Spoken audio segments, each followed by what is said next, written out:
All right, we are live here on YouTube. I have the C-SPAN up. I am not currently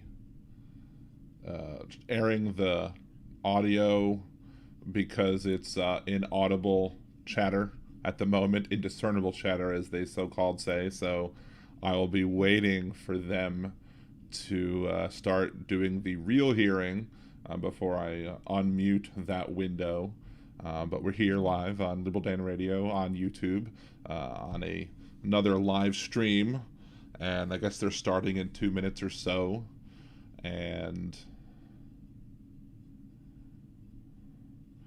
I'm doing on C-SPAN just because of the fact that if I'm doing it on C-SPAN, that is a governmental thing, and governmental thing shouldn't trigger anything copyright wise, as opposed to perhaps coverage on any of those other stations. So we're gonna try that. I know that other people are doing this as well, but we will see.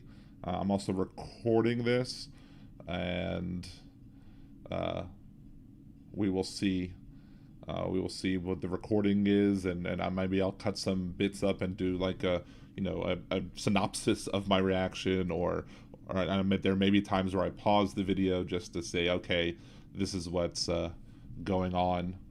This is where I have to give comments that are beyond the ability to, where I don't want you to miss anything by watching this, so I might pause it during the live in order to be able to make those comments.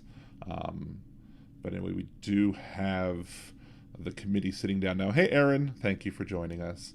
I know a lot of people are probably going to that Midas Touch or whatever site that Hal talked about, but if I'm going to be doing a political channel, I need to do a political channel. I need to do political things. So it is what it is. I guess it's a Kodak moment now. Make sure that everybody gets all the pictures of everybody on the committee. Oh, they're starting to order, I guess.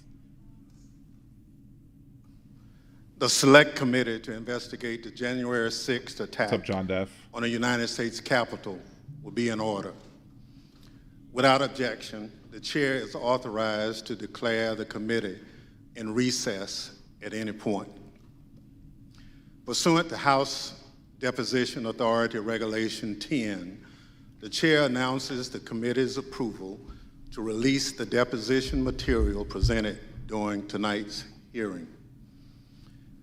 Thanks to everyone watching tonight for sharing part of your evening to learn the facts and causes of the events leading up to and including the violent attack on January 6, 2021. It's a good thing to have the closed captioning. Our democracy, electoral system, and country.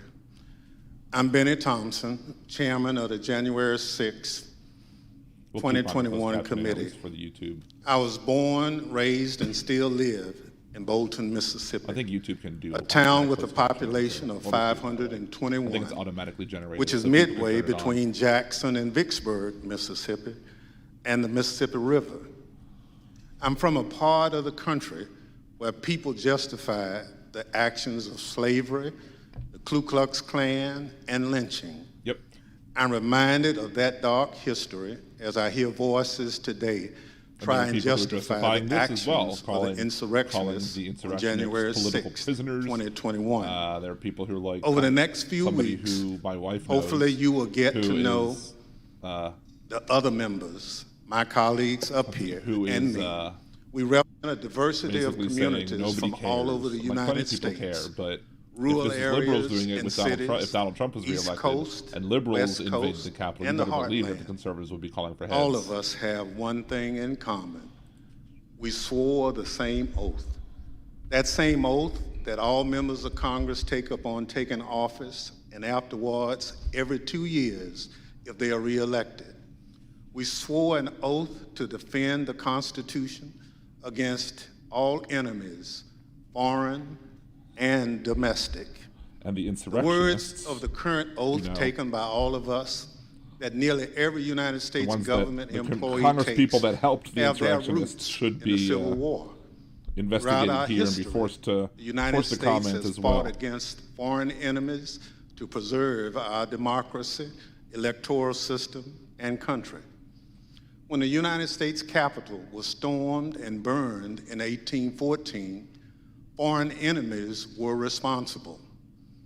Afterward, in 1862, when American citizens had taken up arms against this country, Congress adopted a new oath to help make sure no person who had supported the rebellion could hold a position of public trust. Therefore, congresspersons and United States federal government employees were required for the first time to swear an oath to defend the Constitution against all enemies, foreign and domestic. And the insurrectionists were that enemies, oath was put to test on January 6, 2021. The police officers who held the line that day honored their oath. Many came out of that day blooded and broken. Conservatives back the blue, unless the blue are, defending the Capitol against conservatives. They did their duty. They repelled the mob and ended the occupation of the Capitol. They defended the Constitution against domestic enemies so that Congress could return, uphold our own oath, and count your votes to ensure the transfer of power, just as we've done for hundreds of years. But unlike Remember to like in the video, subscribe to the 1814, channel, and it was domestic enemies of the Constitution who stormed the Capitol and occupied the Capitol, supporter, who sought to thwart the will of the people to stop the transfer of power. And so they did, so at the encouragement of the President of the United States. The President of the United States trying to stop the transfer of power, a precedent that had stood for 220 years, even as our democracy had faced its most difficult tests. Thinking back again to the Civil War in the summer of 1864, the President of the United States believed we would be doomed to his bid for re-election. He believed his opponent, General George McClellan, would wave the white flag when it came to preserving the Union. But even with that grim fate hanging in the balance, President Lincoln was ready to accept the will of the voters, come what may. He made a quiet pledge. He wrote down the words, "This morning, as for some days past, it seems exceedingly probable that this administration will not be reelected. Then it will be my duty to so cooperate with the president-elect. It will be my duty." It will be my duty. Lincoln sealed that memo and asked his cabinet secretaries to sign it sight unseen. He asked them to make the same commitment he did, to accept defeat if indeed defeat was the will of the people, to uphold the rule of law, to do what every president who came before him did and what every president who followed him would do, until Donald Trump. Donald Trump lost the presidential election in 2020. The American people voted him out of office. It was not because of a rigged system. It was not because I don't think it'll see you. Hold on. Let me delete my XSplit a second. There you go. Hear what his former Attorney General had to say about it. No. I warn those who watch it that this contains strong language. I made you, but thank you for the kiss, Thomas. I appreciate it. You are welcome. No, just what I've been through. I had 3 discussions with the president that I can recall. One was on November 23rd, one was on December 1st, and one was on December 14th. And I've been through sort of the give and take of those discussions. And in that context, I made it clear I did not agree with the idea of saying the election was stolen and putting out this stuff, which I told the president was bullshit. Ooh, and language. I didn't want to be a part of it, and that's one of the reasons that went into me deciding to leave when I did. I observed, I think it was on December 1st, that how can you can't live in a world where the incumbent administration stays in power based on its view unsupported by specific evidence, that there was fraud in the election. Bill Barr, But he meant there was a on frog in the Election Day election. It was 2020, Froggy. He was the Attorney General of the United States, Pardon me while I take top some law bites of my enforcement official in the it's country, really hot. telling Maybe I'm the gonna let my president jambalaya cool a exactly second. what he thought about claims of a stolen election. Donald Trump had Everybody his okay with days the in volumes court that are to going on? challenge The volume level's results. fine for both? He was within his rights to seek those judgments. In the United States, law-abiding citizens have those tools for pursuing justice. He lost in the courts, just as he did at the ballot box. And in this country, that's the end of the line. Yes, in the But courts. for Donald Trump, Rudy that couldn't, was only couldn't the beginning say anything of what became in the a courts because they would have sprawling, had to be a lie and then he would have been multi-step disbarred. conspiracy aimed at overturning the presidential election, aimed at throwing out the votes of Ooh, I guess I millions should of move this over Americans. 'cause the liberal dance Your votes, icon is over your my, voice in our put it up democracy, here. and replacing the will of the American people with his will to remain in power after his term ended. Donald Trump was at the center of this conspiracy, and ultimately, Donald Trump, the President of the United States, spurred a mob of domestic enemies of the Constitution Yep. to march down the Capitol and subvert American democracy. He said it was going to be wild. Any legal jargon you hear about seditious conspiracy, obstruction of an official proceeding, conspiracy to defraud the United States boils down to this. January 6th was the culmination of an attempted coup, a brazen attempt, as one rioter put it shortly after January 6th, to overthrow the government. The violence was no accident. It represents Senate And he wanted Donald Trump wanted the National Guard to defend his supporters, not to defend the Capitol. Of power. Now you may hear those words and think, this Ooh, I is feel just very, another very hot. political attack Woo. on Donald Trump by people who don't like him. That's not the case. My colleagues and I all wanted an outside independent commission to investigate January 6th, similar to what we had after 9/11. But after first agreeing to the idea, Donald Trump's allies in Congress put a stop to it. Apparently, they don't want January 6th investigated at all. Nope. And in the last they'll figure out 17 that some of them months, in their party many were of the those ones that same helped people with those have tours tried through to the Capitol. whitewash what happened on January 6th, to rewrite history, call it a tourist visit, label it legitimate political discourse. Donald Trump and his followers And there were probably have people there adopted who were the words legitimately of the protesting songwriter. and were doing Do you legal believe things. me They didn't or your storm the lying Capitol. eyes? We can't sweep what happened under the rug. The American people deserve answers. So I come before you this evening, not as a Democrat, but as an American who swore an oath to defend the Constitution. The Constitution doesn't protect just Democrats or just Republicans. It protects all of us, we the people. Liberty and justice And this for scheme all. was an attempt to undermine the will of the people. So tonight, and over the next few weeks, we're going to remind you of the reality of what happened that day. But our work You see, what had must happened do was much more than just look backwards. we had a bunch of domestic terrorists. The cause of our democracy remains in danger. The conspiracy to thwart the will of the people is not over.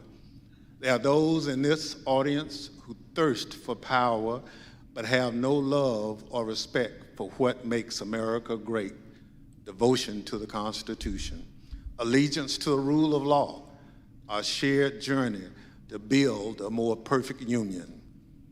January 6th and the lies that led to insurrection have put 2.5 centuries of constitutional democracy at risk. The world is watching what we do here. America has long been expected to be a shining city on the hill, a beacon of hope and freedom, a model for others when we are at our best. How can we play that role when our house is in such disorder? We must confront the truth with candor, resolve, and determination.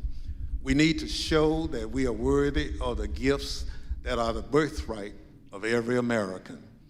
That begins here, and it begins now, with a true accounting of what happened and what led to the attack on our Constitution and our democracy. In this moment, when the dangers of our Constitution and our democracy loom large, nothing could be more important. Working alongside the public servants on this dais has been one of the greatest honors of my time in Congress. It's been a particular privilege to count as a partner in this effort and to count as a friend the gentlewoman from Wyoming, Ms. Cheney. She's a patriot, a public servant of profound courage, of devotion to her oath and the Constitution. It's my pleasure to recognize Ms. Cheney for her opening statement. Oh, is everybody going to make an opening statement and before they show everything? Those words about the importance of bipartisanship and what a tremendous honor it is to work on this committee. Mr. Chairman, at 6:01 p.m. on January 6th, after he spent hours watching a violent mob besiege, attack, and invade our Capitol, Donald Trump tweeted, but he did not condemn the attack. He loved Instead, them. he justified it. He said he loved them. These are the things and events that happen, he said, when a sacred landslide election victory is so unceremoniously and viciously stripped away from great patriots who've been badly and unfairly treated for so long. As you will see in the hearings to come, President Trump believed his supporters at the Capitol, and I quote, "We're doing what they should be doing." This is what he told his staff as they pleaded with him to call off the mob, to instruct his supporters to leave. Over a series of hearings in the coming weeks, you will hear testimony, live and on video, from more than half a dozen former White House staff in the Trump administration, all of whom were in the West Wing of the White House on January 6th. You will hear testimony that, quote, "The president did not really want to put anything out, calling off the riot or asking his supporters to leave." You will hear that President Trump was yelling and, quote, "really angry at advisors who told him he needed to be doing something more." And aware of the rioters' chance to hang Mike Pence, the president responded with this sentiment, quote, "Maybe our supporters have the right idea." Mike Pence, quote, "deserves it." You will hear evidence that President Trump refused for hours to do what his staff, his family, and many of his other advisors begged him to do: immediately instruct his supporters to stand down and evacuate the Capitol. Tonight, you will see never-before-seen footage of the brutal attack on our Capitol, an attack that unfolded while a few blocks away, President Trump sat watching television in the dining room next to the Oval Office. You will hear audio from the brave police officers battling for their lives and ours, fighting to defend our democracy against a violent mob Donald Trump refused to call off. Tonight and in the weeks to come, you will see evidence of what motivated this violence, including directly from those who participated in this attack. You will see video of them explaining what caused them to do it. You will see their posts on social media. We will show you what they have said in federal court. On this point, there is no room for debate. Those who invaded our Capitol and battled law enforcement for hours were motivated by what President Trump had told them, that the election was stolen and that he was the rightful president. President Trump summoned the mob, assembled the mob, and lit the flame of this attack. You will also hear about plots to commit seditious conspiracy on January 6th, a crime defined in our laws as conspiring to overthrow, put down, or destroy by force the government of the United States, or to oppose by force the authority thereof. Multiple members of two groups, the Oath Keepers and the Proud Boys, have been charged with this crime for their involvement in the events leading up to and on January 6th. Some have pled guilty. The attack on our Capitol was not a spontaneous riot.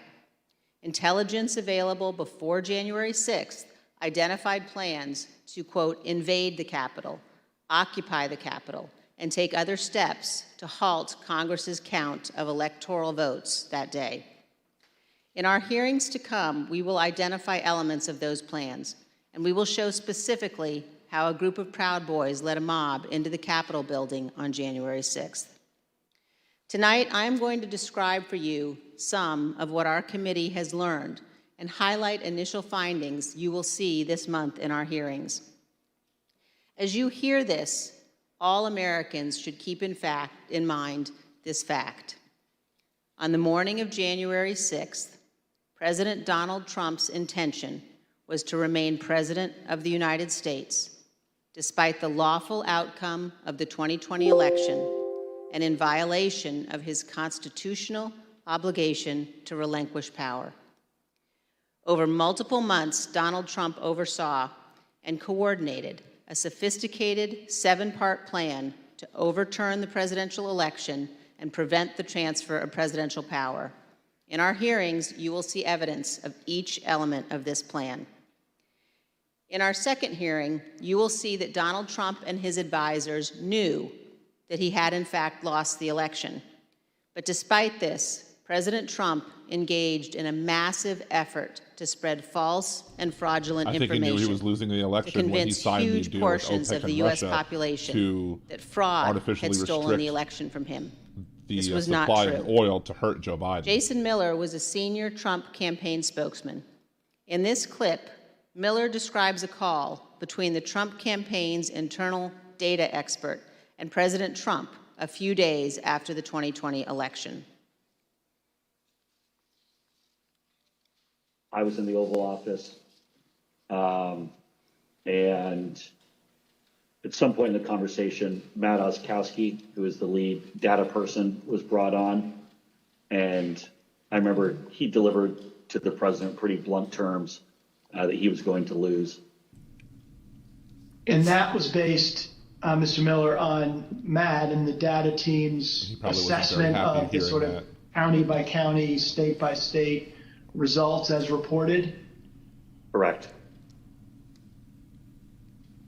Alex Cannon was one of President Trump's campaign lawyers. He previously worked for the Trump Organization. One of his responsibilities was to assess allegations of election fraud in November 2020. Here is one sample of his testimony discussing what he told White House Chief of Staff Mark Meadows. I remember a call with Mr. Meadows, where Mr. Meadows was asking me what I was finding and if I was finding anything. And I said, nope. And I remember sharing with him that we weren't finding anything that would be sufficient to change the results in any of the key states. When was that conversation? Probably in November, mid to late November. I think it was before my child was born. And what was Mr. Meadows' reaction to that information? I believe the words he used were, so there's no there there.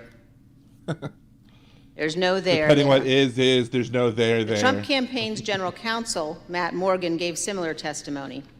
He explained that all of the fraud allegations and the campaign's other election arguments taken together and viewed in the best possible light for President Trump could still not change the outcome of the election. President Trump's Attorney General Bill Barr also told Donald Trump his election claims were wrong. Popcorn. Repeatedly told the president in no uncertain terms that I did not see evidence of fraud and that would have affected the outcome of the election. And frankly, a year and a half later, I haven't seen anything to change my mind on that. Attorney General Barr also told President Trump that his allegations about Dominion voting machines were groundless. I saw absolutely zero basis for the allegations, but they were made in such a sensational way that they obviously were influencing a lot of people, members of the public, that there was this systemic corruption in the system and that their votes didn't count and that these machines controlled by somebody else were actually determining it, which was complete nonsense. And it was being laid out there. And I told them that it was crazy stuff and they were wasting their time on that. And it was doing a grave disservice to the country. But President Trump persisted, repeating the false Dominion allegations in public at least a dozen more times, even after his attorney general told him they were, quote, complete nonsense. And after Barr's resignation on December 23rd, the acting attorney general who replaced him, Jeff Rosen, and the acting deputy, Richard Donoghue, told President Trump over and over again that the evidence did not support allegations he was making in public. Many of President Trump's White House staff also recognized that the evidence did not support the claims President Trump was making. This is the president's daughter commenting on Bill Barr's statement that the department found no fraud sufficient to overturn the election. How did that affect your perspective about the election when Attorney General Barr made that statement? It affected my perspective. I respect Attorney General Barr. So I accepted what he was saying. I'm shocked. As you will hear on Monday, I'm the surprised. president had every right to litigate his campaign claims, but he ultimately lost more than 60 cases in state and federal courts. The president's claims in the election cases were so frivolous and unsupported that the president's lead lawyer, Rudy Giuliani, not only lost the lawsuits, his license to practice law was suspended. Here's what the court said of Mr. Giuliani. Giuliani communicated demonstrably false and misleading statements to courts, lawmakers, and the public at large in his capacity as lawyer for former President Donald J. Trump and the Trump campaign in connection with Trump's failed effort at re-election in 2020. As you will see in great detail in our hearings, President Trump ignored the rulings of our nation's courts. He ignored his own campaign leadership, his White House staff, many Republican state officials. And his family. He ignored the Department of Justice and the Department of Homeland Security. President Trump invested millions of dollars of campaign funds purposely spreading false information, running ads he knew were false, and convincing millions of Americans that the election was corrupt and that he was the true president. As you will see, this misinformation campaign provoked the violence on January 6th. In our third hearing, you will see that President Trump corruptly planned to replace the Attorney General of the United States so the U.S. Justice Department would spread his false stolen election claims. In the days before January 6th, President Trump told his top Justice Department officials, quote, "Just say the election was corrupt and leave the rest to me and the Republican congressman." Senior Justice Department officials, men he had appointed, told him they could not do that because it was not true. So President Trump decided to replace them. He offered Jeff Clark, an environmental lawyer at the Justice Department, the job of acting Attorney General. President Trump wanted Mr. Clark to take a number of steps, including sending this letter to Georgia and 5 other states, saying the U.S. Department of Justice had, quote, identified significant concerns that may have impacted the outcome of the election. This letter is a lie. The Department of Justice had, in fact, repeatedly told President Trump exactly the opposite, that they had investigated his stolen election allegations and found no credible fraud that could impact the outcome of the election. This letter and others like it would have urged multiple states to withdraw their official and lawful electoral votes for Biden. Acting Deputy Attorney General Richard Donoghue described Jeff Clark's letter this way, quote, "This would be a grave step for the department to take and could have tremendous constitutional, political, and social ramifications for this country." The committee agrees with Mr. Donahue's assessment. Had Clark assumed the role of Attorney General in the days before January 6th and issued these letters, the ramifications could indeed have been grave. Mr. Donahue also said this about Clark's plan. And I recall toward the end saying, what you're proposing is nothing less than the United States Justice Department meddling in the outcome of a presidential election. In our hearings, you will hear firsthand how the senior leadership of the Department of Justice threatened to resign, how the White House counsel threatened to resign, and how they confronted Donald Trump and Jeff Clark in the Oval Office. The men involved, including Acting Attorney General Jeff Rosen and Acting Deputy Attorney General Richard Donahue, were appointed by President Trump. These men honored their oaths of office, they did their duty, and you will hear from them in our hearings. By contrast, Jeff Clark has invoked his Fifth Amendment privilege against self-incrimination and refused to testify. Representative Scott Perry, who is also involved in trying to get Clark appointed as Attorney General, has refused to testify pleading the Fifth, here. That doesn't mean you're guilty. As you will see, But Representative Perry contacted the White House in the weeks after January 6th to seek a presidential pardon. Multiple other Republican congressmen also sought presidential pardons for their roles in attempting to overturn the 2020 election. In our fourth hearing, we will focus on President Trump's efforts to pressure Vice President Mike Pence to refuse to count electoral votes on January 6th. Vice President Pence has spoken publicly about this. President Trump is wrong. I had no right to overturn the election. The presidency belongs to the American people and the American people alone. And frankly, there is no idea more un-American than the notion that any one person could choose the American president. What President Trump demanded that Mike Pence do wasn't just wrong, it was illegal and it was unconstitutional. You will hear this in great detail from the Vice President's former general counsel. Witnesses in these hearings will explain how the former Vice President and his staff informed President Trump over and over again that what he was pressuring Mike Pence to do was illegal. As you will hear, President Trump engaged in a relentless effort to pressure Pence, both in private and in public. You will see the evidence of that pressure from multiple witnesses, live and on video. Vice President Pence demonstrated his loyalty to Donald Trump consistently over 4 years, but he knew that he had a higher duty to the United States Constitution.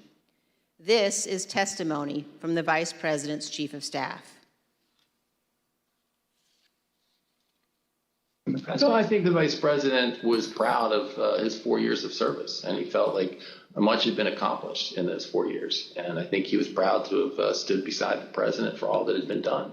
But I think he ultimately knew that his fidelity to the Constitution was his first and foremost oath. And that's what he articulated publicly, and I think that that's what he felt. His fidelity to the Constitution was more important than his fidelity to President Trump and his desire. The oath he took. Yep. Yes. You'll also hear about a lawyer named John Eastman. Mr. Eastman was deeply involved in President Trump's plans. You'll hear from former Fourth Circuit federal judge Michael Luttig, a highly respected leading conservative judge. John Eastman clerked for Judge Luttig. Judge Luttig provided counsel to the Vice President's team in the days before January 6th. The judge will explain how Eastman, quote, was wrong at every turn. And you will see the email exchanges between Eastman and the Vice President's counsel as the violent attack on Congress was underway. Mr. Jacob said this to Mr. Eastman: "Thanks to your bullshit, we are under siege." You will also see evidence that John Eastman did not actually believe the legal position he was taking. In fact, a month before the 2020 election, Eastman took exactly the opposite view on the same legal issues.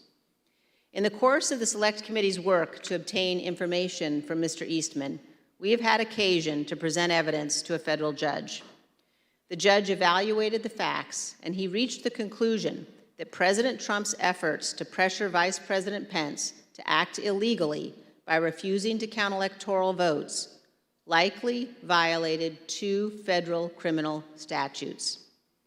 And the judge also said this: if Dr. Eastman and President Trump's plan had worked, it would have permanently ended the peaceful transition of power, undermining American democracy and the Constitution. If the country does not commit to investigating and pursuing accountability for those responsible, the court fears January 6th will repeat itself. Every American should read what this federal judge has written. The same judge, Judge Carter, issued another decision on Tuesday night, just this week, indicating that John Eastman and other Trump lawyers knew that their legal arguments had no real chance of success in court, but they relied on those arguments anyway to try to, quote, overturn a Democratic election. And you will hear that while Congress was under attack on January 6th and the hours following the violence, the Trump legal team in the Willard Hotel War Room continued to work to halt the count of electoral votes. In our fifth hearing, you will see evidence that President Trump corruptly pressured state legislators and election officials to change election results.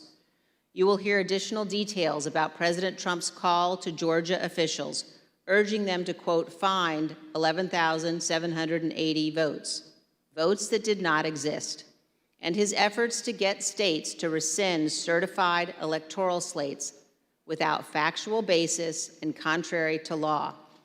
You will hear new details about the Trump campaign and other Trump associates' efforts to instruct Republican officials in multiple states to create intentionally false electoral slates and transmit those slates to Congress, to the Vice President, and the National Archives, falsely certifying that Trump won states he actually lost.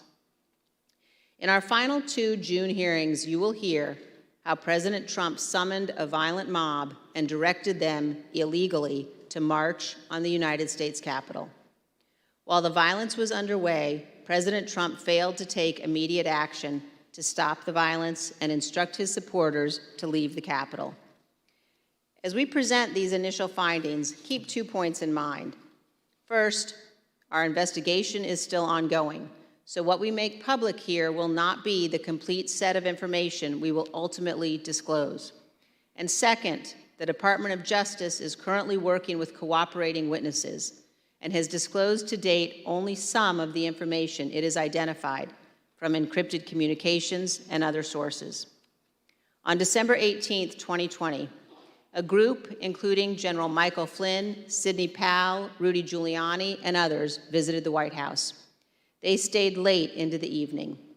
We know that the group discussed a number of dramatic steps, including having the military seize voting machines and potentially rerun elections. You will also hear that President Trump met with that group alone for a period of time before White House lawyers and other staff discovered the group was there and rushed to intervene.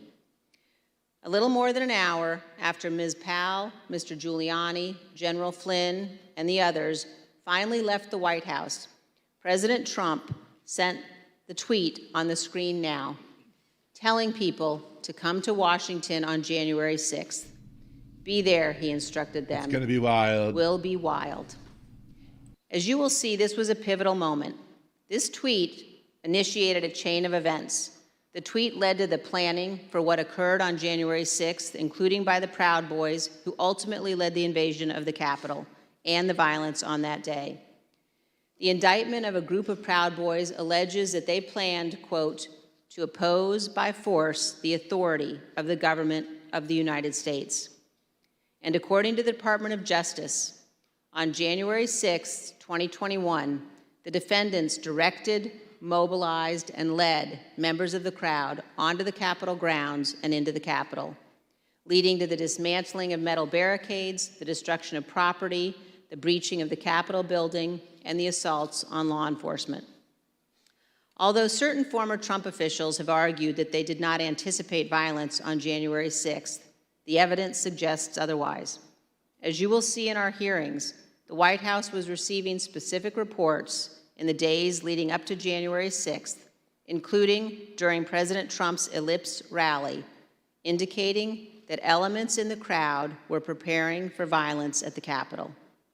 And on the evening of January 5th, the president's close advisor, Steve Bannon, said this on his podcast. All hell is going to break loose tomorrow. Just understand this. All hell is going to break loose tomorrow. As part of our investigation, we will present information about what the White House and other intelligence agencies knew and why the Capitol was not better prepared. But we will not lose sight of the fact that the Capitol Police did not cause the crowd to attack.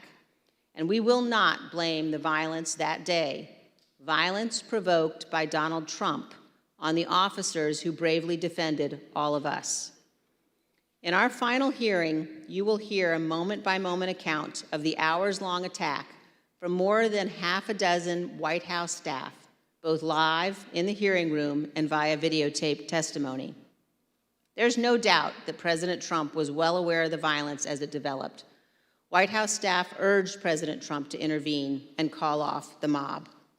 Here is a document written while the attack was underway by a member of the White House staff advising what the president needed to say. Quote, anyone who entered the Capitol without proper authority should leave immediately. I like how illegally is crossed out. This is exactly what his supporters on Capitol Hill and nationwide were urging the president to do. He would not. You will hear that leaders on Capitol Hill begged the president for help, including Republican leader McCarthy, who was, quote, scared, and called multiple members of President Trump's family after he could not persuade the president himself. Not only did President Trump refuse to tell the mob to leave the Capitol, he placed no call to any element of the United States government to instruct that the Capitol be defended. He did not call his Secretary of Defense on January 6th. He did not talk to his Attorney General. He did not talk to the Department of Homeland Security. President Trump gave no order to deploy the National Guard that day, and he made no effort to work with the Department of Justice to coordinate and deploy law enforcement assets. But Vice President Pelosi had no authority to tell them no things. about the National Guard either. For example, that's another Republican lie. Here is what General Milley, the chairman of the Joint Chiefs of Staff, testified to this committee. There were 2 or 3 calls with Vice President Pence. He was very animated, and he issued very explicit,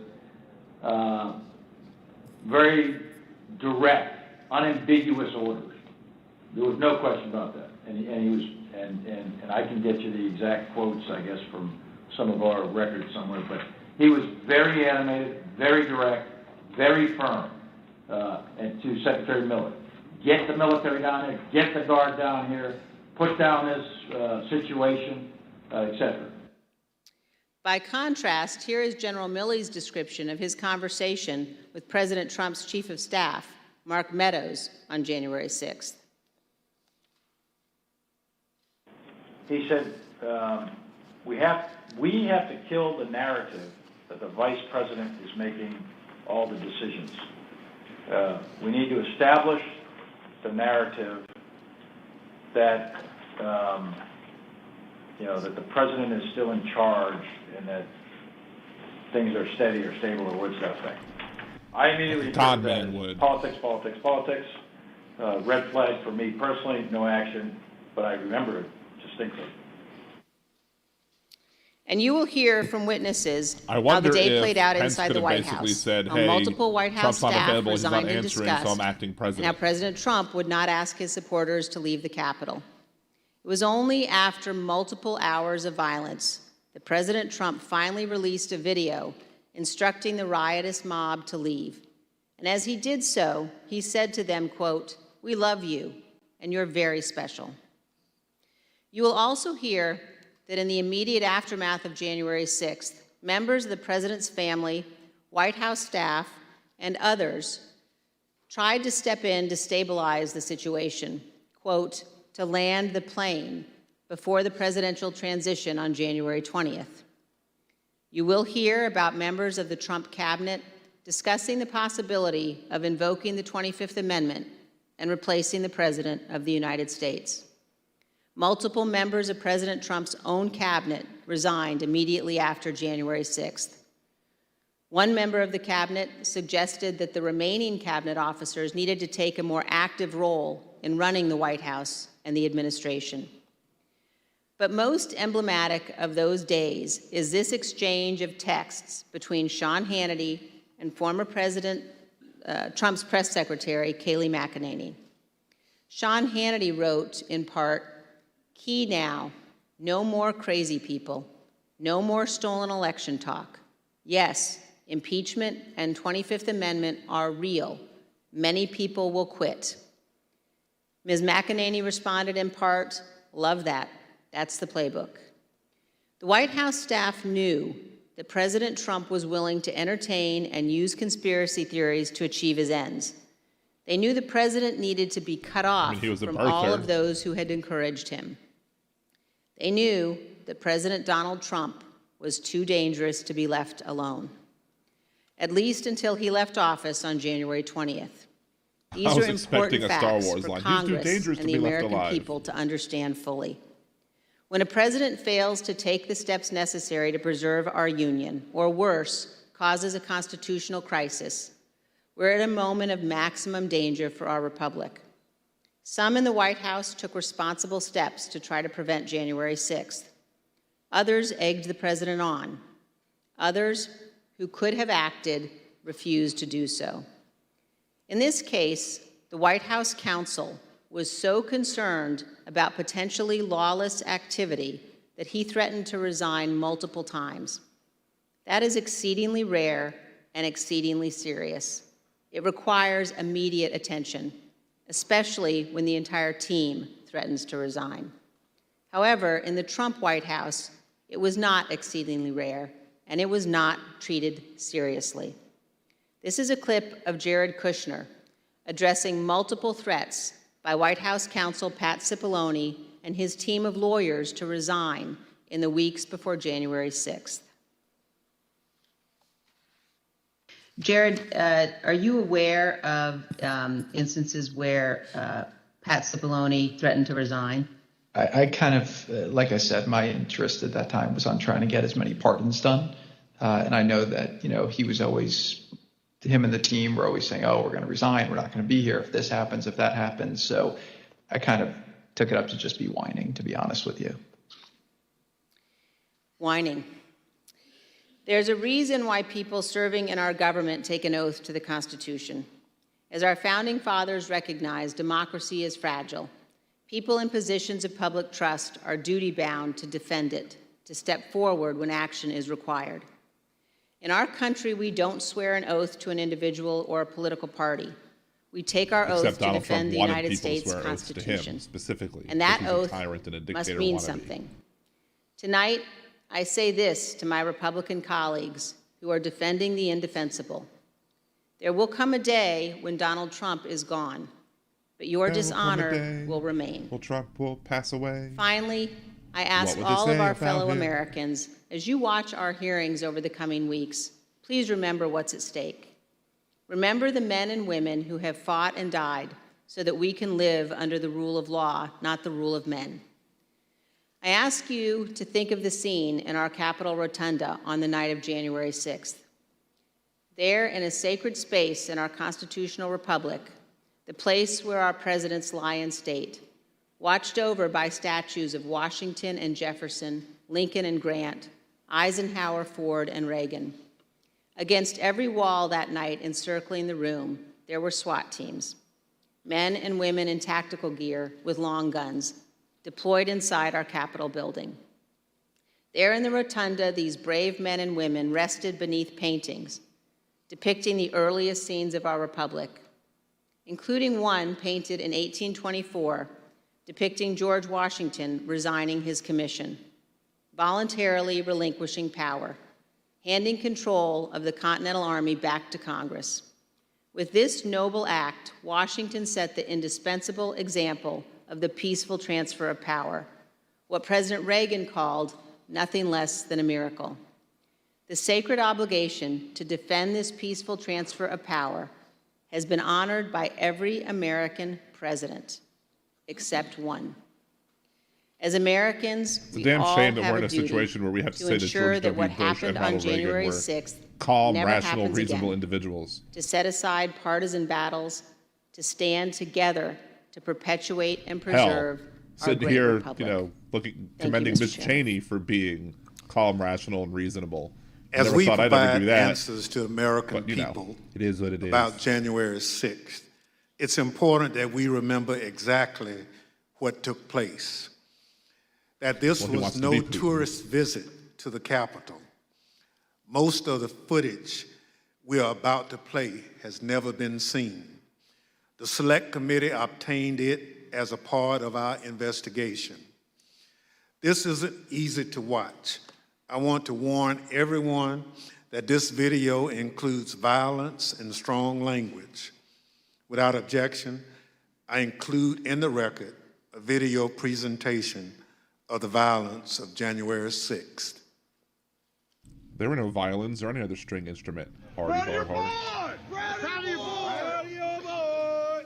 Yeah, just for awareness, be advised, there's probably about 300 Proud Boys. They're marching eastbound in this 400 block of kind of Independence, actually on the mall, towards the United States Capitol. I am not allowed to say what's going to happen today because everyone's just going to have to watch for themselves. Oof. But it's going to happen. I'm not allowed to say what's going on. That's premeditation right there.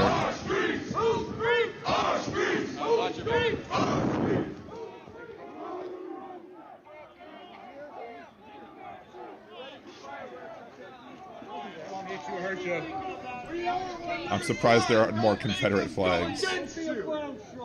Understand side. Pick a side.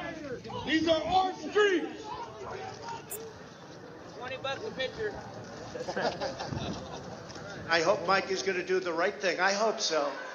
I hope so. Because if Mike Pence does the right thing, we win the election. All Vice President Pence has to do is send it back to the states to recertify. And we become president, and you are the happiest people. Mike Pence is going to have to come through for us. And if he doesn't, I really don't want to think about that will Confederate be undies, a Rick. sad day for our country. Because you'll never take back our country with weakness. You have to show strength, and you have to be strong. And remember, even if he was literally not trying to tell people to be, violent, it's the poorly educated that he loves. Poorly educated are not going to understand subtleties. Mike Pence, I hope you're going to stand up for the good of our Constitution and for the good of our country. And if you're not, I'm going to be very disappointed in you. I will tell you right now.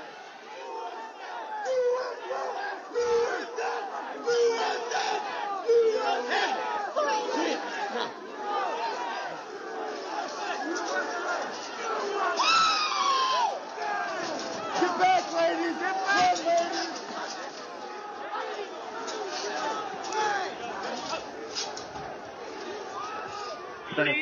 Priority. We just had protesters. East Circle, breach the line. We need backup.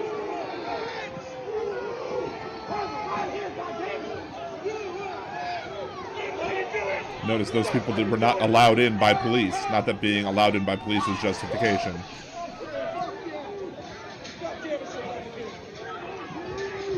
Where's Ashley Babbitt in all Madam this? Speaker, the Vice President and the United States Senate.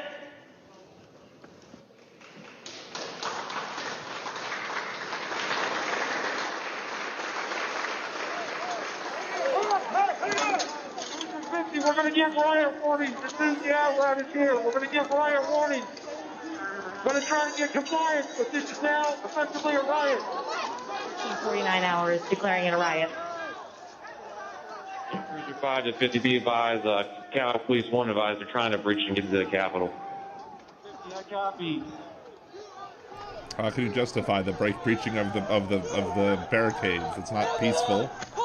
That's assaulting the police. 42. We're about 5 miles out. We're trying to make our way through all this.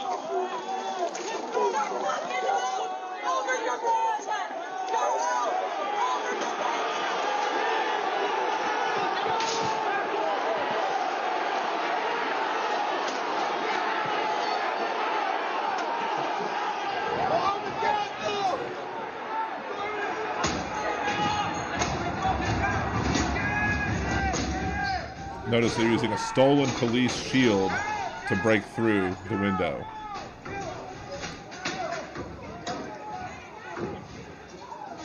We have a breach of the Capitol! Breach of the Capitol to the upper level! Jack, be advised, they're requesting additional resources on the east side as they've broken into that window and they're trying to kick it in.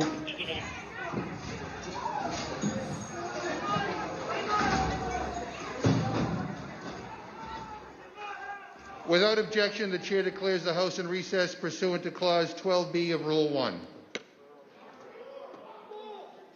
Mike Pence didn't have the courage to do what should have been done to protect our country and our Constitution, giving states a chance to certify a corrected set of facts, not the fraudulent or inaccurate ones which they were asked to previously certify. There's one Confederate flag. Demands the truth. Bring out Pence. Bring out Pence. Bring out Pence.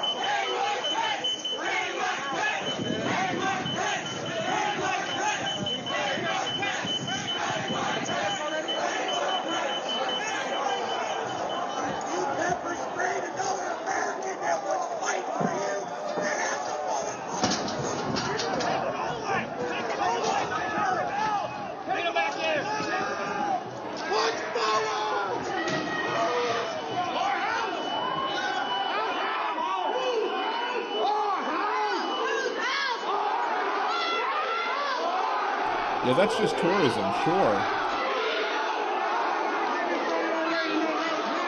Was Tucker defending these clowns before, after, or during getting his balls tanned?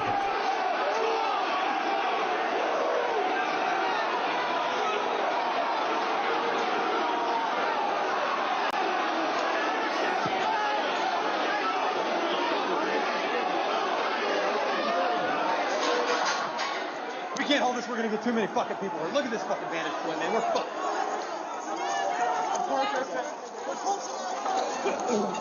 Was that a Korean flag somewhere in there?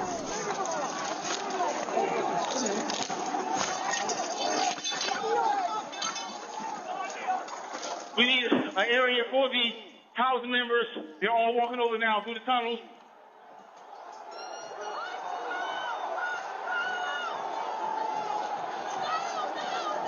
We're trying to hold the upper deck. We are trying to hold the upper deck now. We need to hold the doors of the Capitol.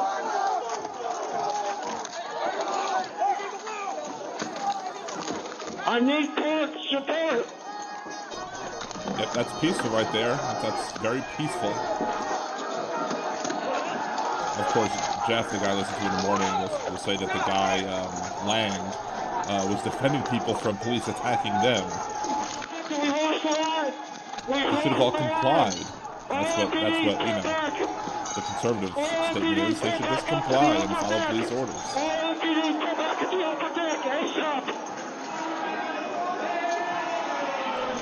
There was that thing that I read last night on my show. You had the conservatives like to tell other people what to do, and they don't like when people tell them what to do.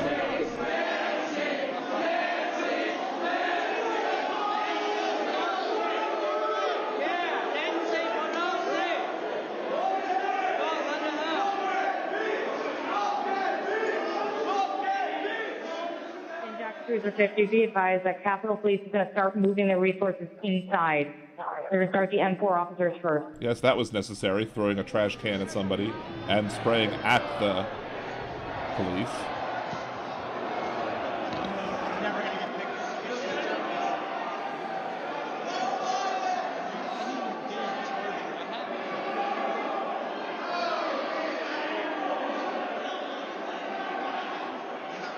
Okay, H208 with 4 members. The door's barricaded. There's people flooded the hallways Proud Boy outside. Jacob? No way out. The shaman. In fact, officers still remaining on the House floor, on the third floor, to use the subway themselves. It's time to evacuate so we can secure the members on the other side. Copy. It's up to us people now, the American people. What are you ready to do? One more time. What are you ready to do? And whatever it takes, I'll lay my life down if it takes. Absolutely. That's why we showed up today. We want to lay our lives down.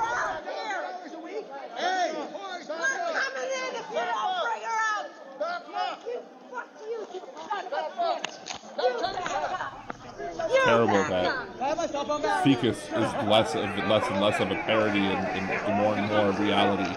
And my words of redneck wisdom voice that I'll sometimes do.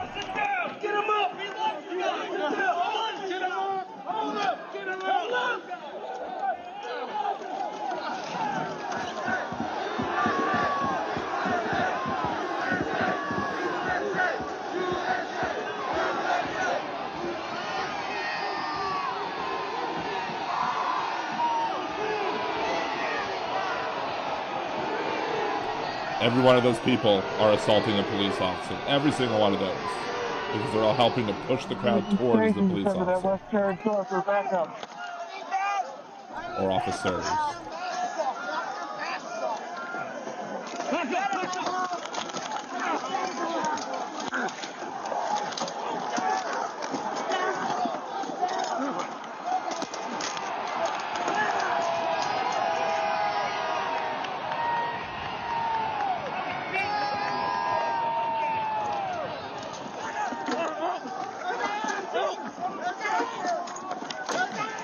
That doesn't look like they were respecting that flag right there.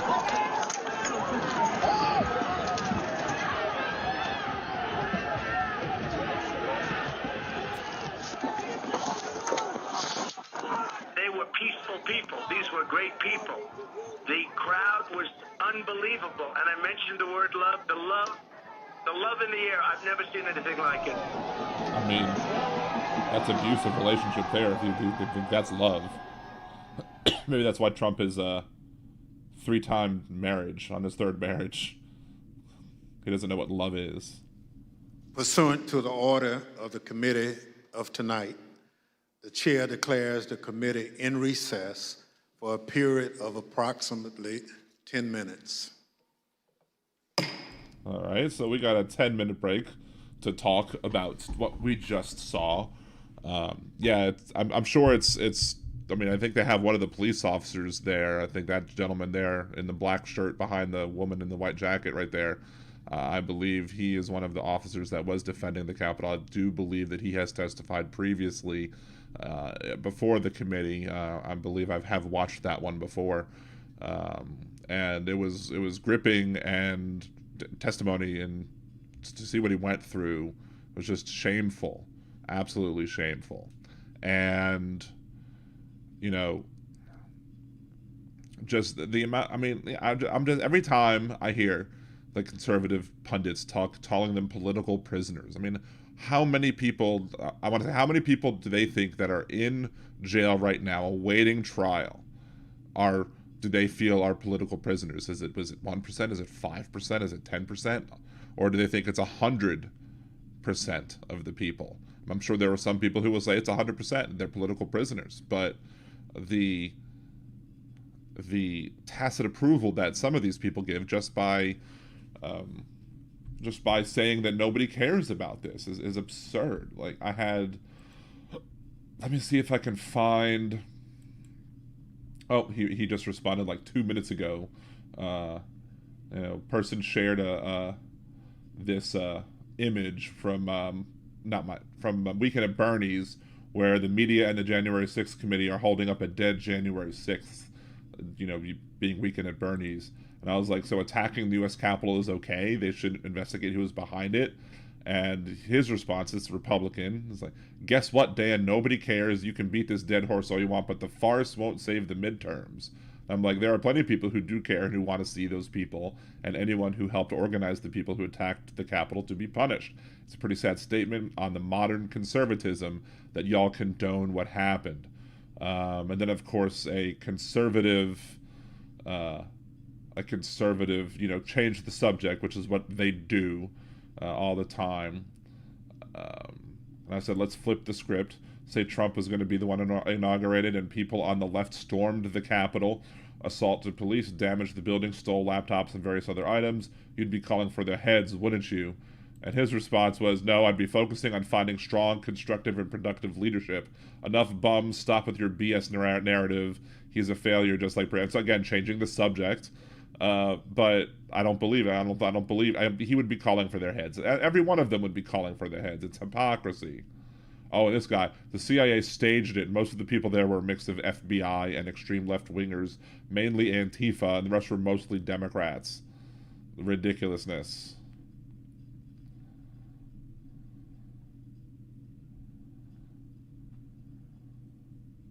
See, I don't know how many people are... Does it show how many people are watching live right now? 14,000 people are watching live right now.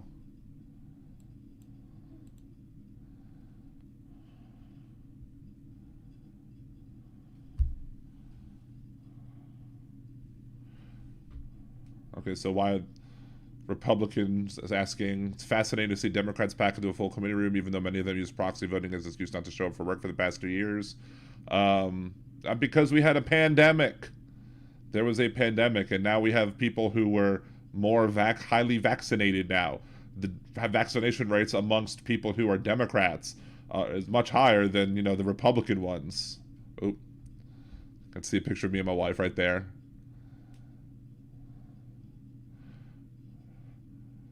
Yeah, tackling the $5 per gas because it's the Republicans. It's Donald Trump who negotiated the deal for the reduction of production of oil by OPEC and Russia. That's why we have that, and Russia's attack and corporate greed is why we're seeing expensive gas. It's not because of Biden. Clearly, it is deflection on the part of the people who are just don't want to have it revealed how many Republicans were involved in helping give these people tours of the Capitol, letting them know where they could go, and giving them, you know, basically insider. You were not supposed to have anybody in the Capitol during that time. Nobody was supposed to be in the Capitol at that time. Because of COVID and other restrictions that were going on, but they just put them through like, you know, they were, quote, tourists or what have you. So again, while we're waiting, I guess it's time to do a reset. If you haven't liked the video, like and subscribe to the channel. If you haven't subscribed, do so already. You can also support the show by becoming a Liberal Dan Radio Patreon, patreon.com/LiberalDan, or patreon.liberaldan.com. Both of them will bring you there. As little as $3 support the show. You can also become an OG member, or you know, you could be a producer, a producer hero. Haven't come up with a new name for that one. And also you have the Buy Me a Coffee, buymeacoffee.com/LiberalDanRadio. The most epic thing happened last night with Aaron, with that, because I was in the process of saying, I want somebody to show that the notification works. And then all of a sudden, in the middle of me saying it, bing, notification worked, and I was dead. It was just amazing. There was a time, you know, when I was first seeing my wife, and she was going to Disney World with her mom, and she knew that I disliked the ride It's a Small World, and she told me that what she was going to call me right when she got on It's a Small World, and so I could hear the It's a Small World song. Well, I called her just to see how she was doing from here, from New Orleans, and the very second that I called her she was sitting down on the boat on It's a Small World, and her phone started vibrating, and she picked it up, and all I heard was laughter, and that was, I basically said, well, that's the link that we have. We have this link and this bond that shows us. So that was amazing, just timing right there. And what Aaron did comes in second, I think, when it comes to great timing of all things that happened to me with great timing. So let's see. Fortunately, it seems like the most of their base doesn't pay attention to the way they vote. All the GQP, that's not a typo, it's GQP, voted against price gouging. Yes, they did. And here's the thing. I talked about this yesterday as well, and I think I have a small video on it that I posted from my TikTok that I made, which was that you have these, when talking about like the gun regulations and expanding background checks, you have 90% of people who want to expand background checks, and they won't do it. The Republican politicians won't do it because they're beholden to the NRA. And the NRA is beholden to gun manufacturers, not gun rights. They don't care about gun rights. They care about gun manufacturing. They want to, if people get the right to hoard guns as a byproduct of what they're fighting for, then they don't really care about that. They just care about gun manufacturing and making sure that they can sell as many guns and gun paraphernalia as possible. So but ultimately the first thing that any politician wants is to get reelected. So it's the responsibility of the Republicans, not the Democrats, but the Republicans who live in those districts where you have Republican senators and Republican congressmen. It's their responsibility to make sure to let them know that not only that they want to see this law passed, but that they're going to vote them out if they don't pass the law. Because without saying that, you could say, I really want... a person who's a politician could have 90% of his constituents telling him or her that they want to have this law passed. But if you don't have 90% of the people saying, pass this law or else we don't elect you anymore, the politician's not going to do anything about it. So that's a little side rant about, just what, basically the Republican Party, who the Republican people are beholden to. And that's why, that's why they won't take a stand against this, because there's enough people who are Trump supporters who have made it known that if these Republicans, congressmen and senators and other politicians go against Trump, that they said that they won't vote for them. And they believe them. The Republican politicians believe those Trump supporters when they say that they're not going to show up if they oppose Trump, and they're going to support somebody else. Or they won't even show up at all and let the opposition win, so that they're afraid for their jobs. They're afraid. That's why I was going to say McCarthy. That's why McCarthy caved in and lost his backbone. Big yellow stripe down McCarthy's back, because at first he cursed Donald Trump out on January 6th. He cursed at him. He was angry, but he realized that he was not going to get reelected. Be in order if he did not support Trump, if he did not give fealty to I want to thank Trump. Our witnesses for being with us this evening to share their firsthand accounts of that terrible day. Terrible. I know that Charles some Barkley. of the witnesses from our first hearing are in the room with us, along with some of the family members, friends, and widows of the officers who lost their lives as a result of the attack. Thank you all for being here for us and the American people. What's interesting to point out, let me mute this for a second before they start talking.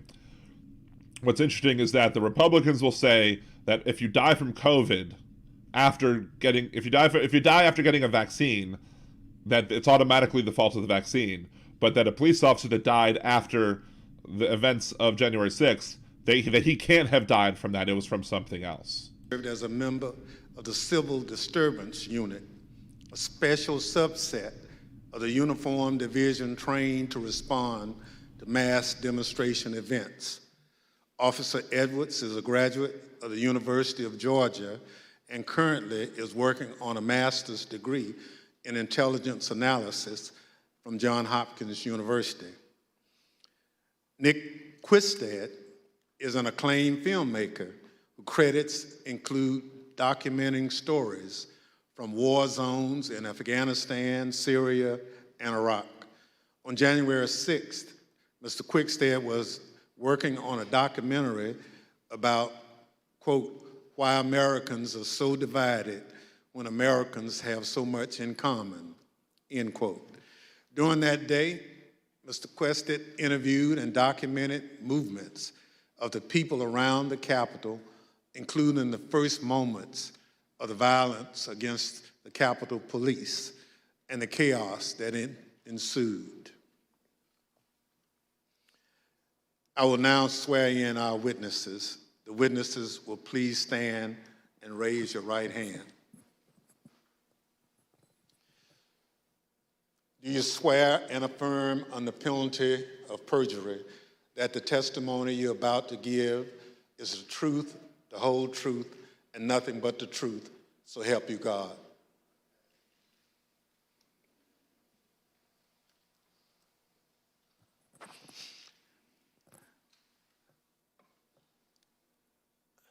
Let the record reflect the witnesses answered in the affirmative. Without objection, the witness's statement will be included in the record. Pursuant to Section 5C8 of House Resolution 503, I recognize myself for questioning. As you saw just a few minutes ago, the Proud Boys instigated the first breach of the Capitol just before 1:00 p.m., where rioters pushed over barricades near the Peace Circle at the foot of the Capitol. Irony that's by Peace Our two Circle. witnesses tonight were both there at the time of that first breach. Officer Edwards was standing with other officers behind a line of bike racks that marked the perimeter of the Capitol grounds. She bravely tried to prevent an angry crowd from advancing on the Capitol. Unfortunately, she was overrun and knocked unconscious as the crowd advanced on the Capitol. Mr. Quickstead was a few yards away from Officer Edwards, taking footage of the Proud Boys as part of his work on a documentary film. Most of his footage has never been shown publicly before we shared it this evening. Officer Edwards, I'd like to start by asking if you could tell us why you believe it's important for you to share your story this evening with the committee I got knocked and the heck American out, public. And the Proud Boys did it. Please. No microphone. Your microphone.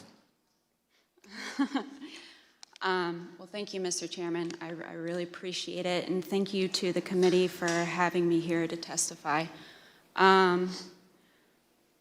I was called a lot of things on January 6, 2021, and the days thereafter.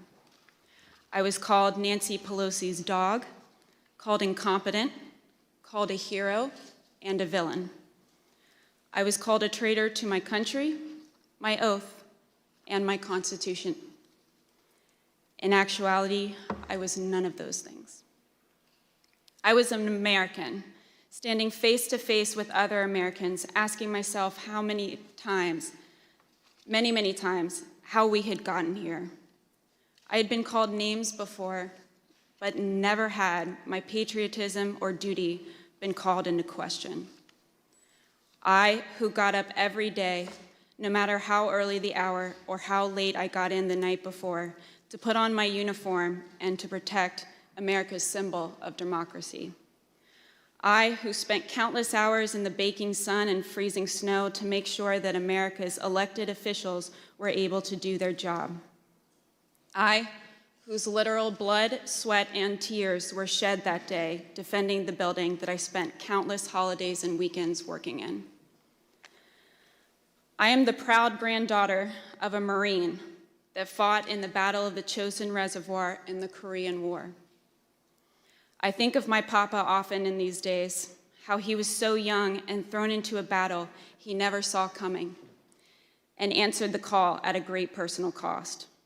How he lived the rest of his days with bullets and shrapnel in his legs, but never once complained about his sacrifice. I would like to think that he would be proud of me, proud of his granddaughter that stood her ground that day and continued fighting, even though she was wounded, like he did many years ago. I am my grandfather's granddaughter, proud to put on a uniform and serve my country. They dared to question my honor. They dared to question my loyalty. And they dared to question my duty. Because she wasn't defending against a black person. I'm a proud American, and I will gladly sacrifice everything to make sure that the America my grandfather defended is here for many years to come. Thank you. Officer Edwards, your story and your service is important, and I thank you for being here tonight. Ms. Quickstead, I also like to ask you to introduce yourself. Can you tell us how you found yourself in Washington, D.C. on January 6th, 2021?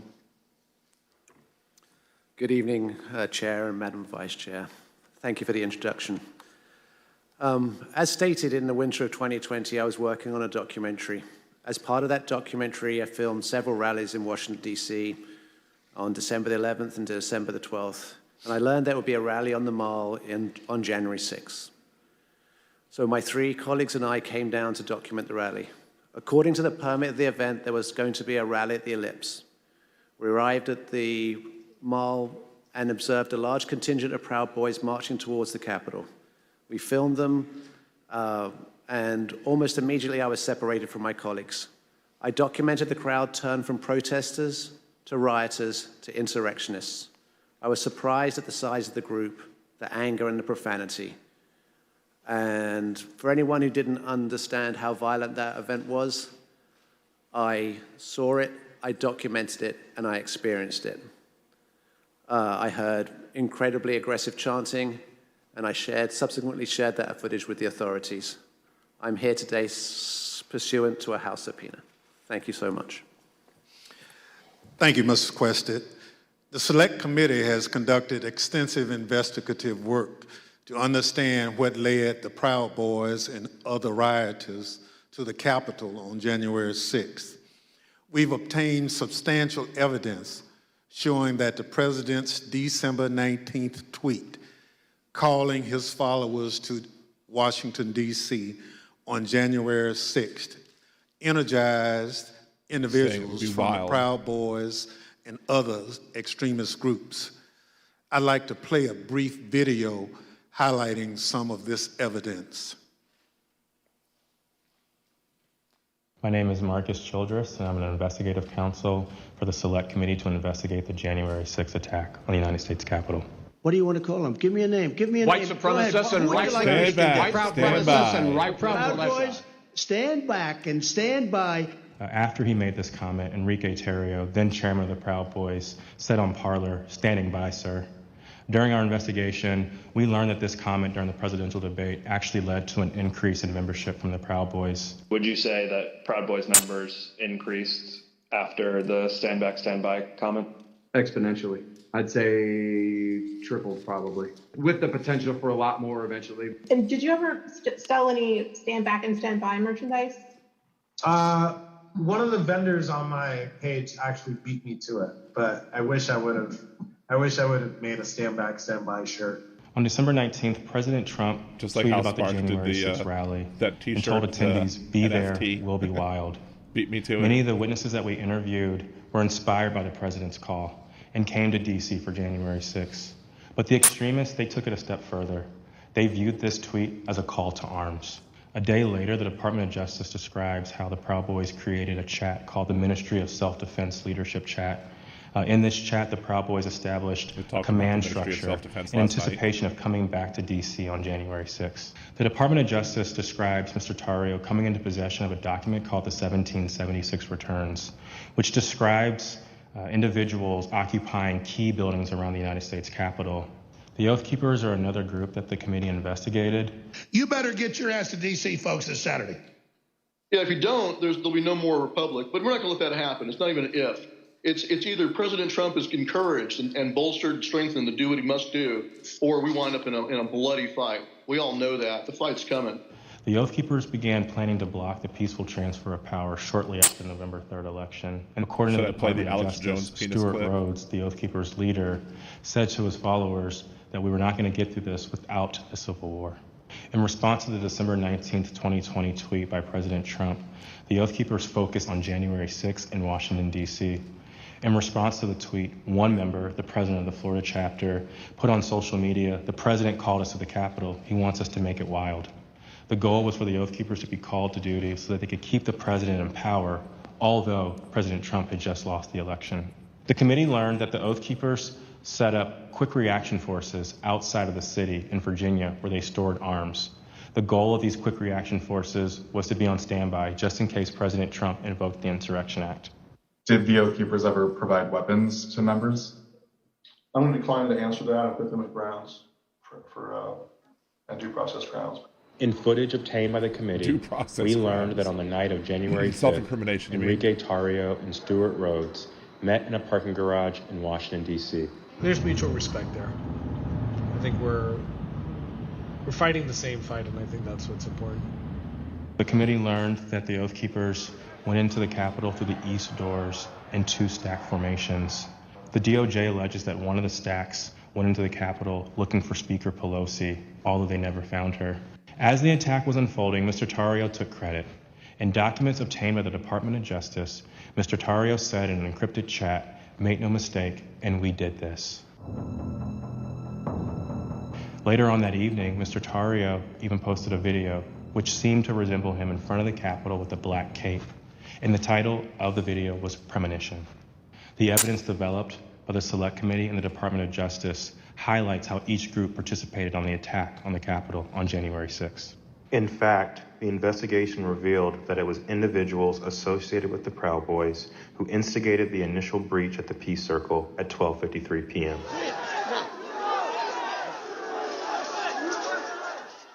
Within 10 minutes, rioters had already filled the Lower West Plaza. By 2 o'clock, rioters had reached the doors on the west and the east plazas.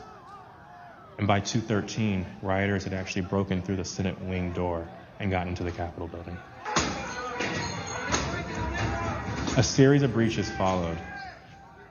At 2:25 p.m., rioters breached the east side doors to the Rotunda.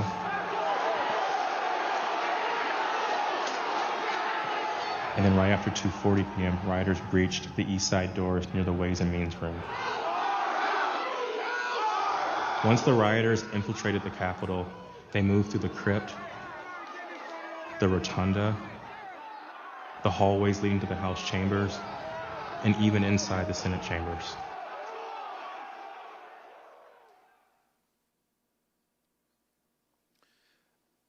Individuals associated with 2 violent extremist groups have been charged with seditious conspiracy in connection with the January 6th attack. And some pled guilty. One is the Oath Keepers. They are a group of armed anti-government extremists. The other group is the Proud Boys. They promote white supremacist beliefs and have engaged in violence with people they view as their political enemies.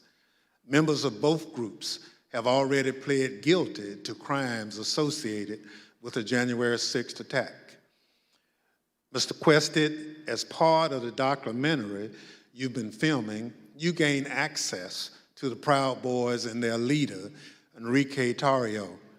Your crew filmed them in Washington, D.C. on the evening of January 5th and then on January 6th.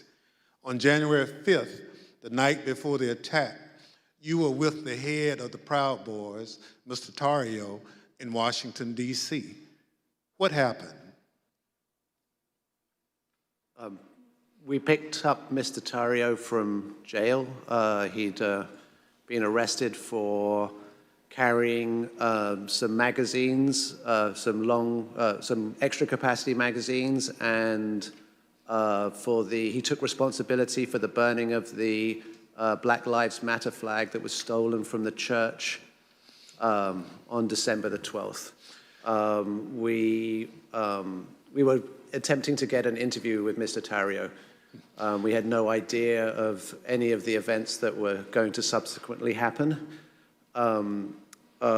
We drove him to pick up his bags from the property department of the police, which is just south of the mall.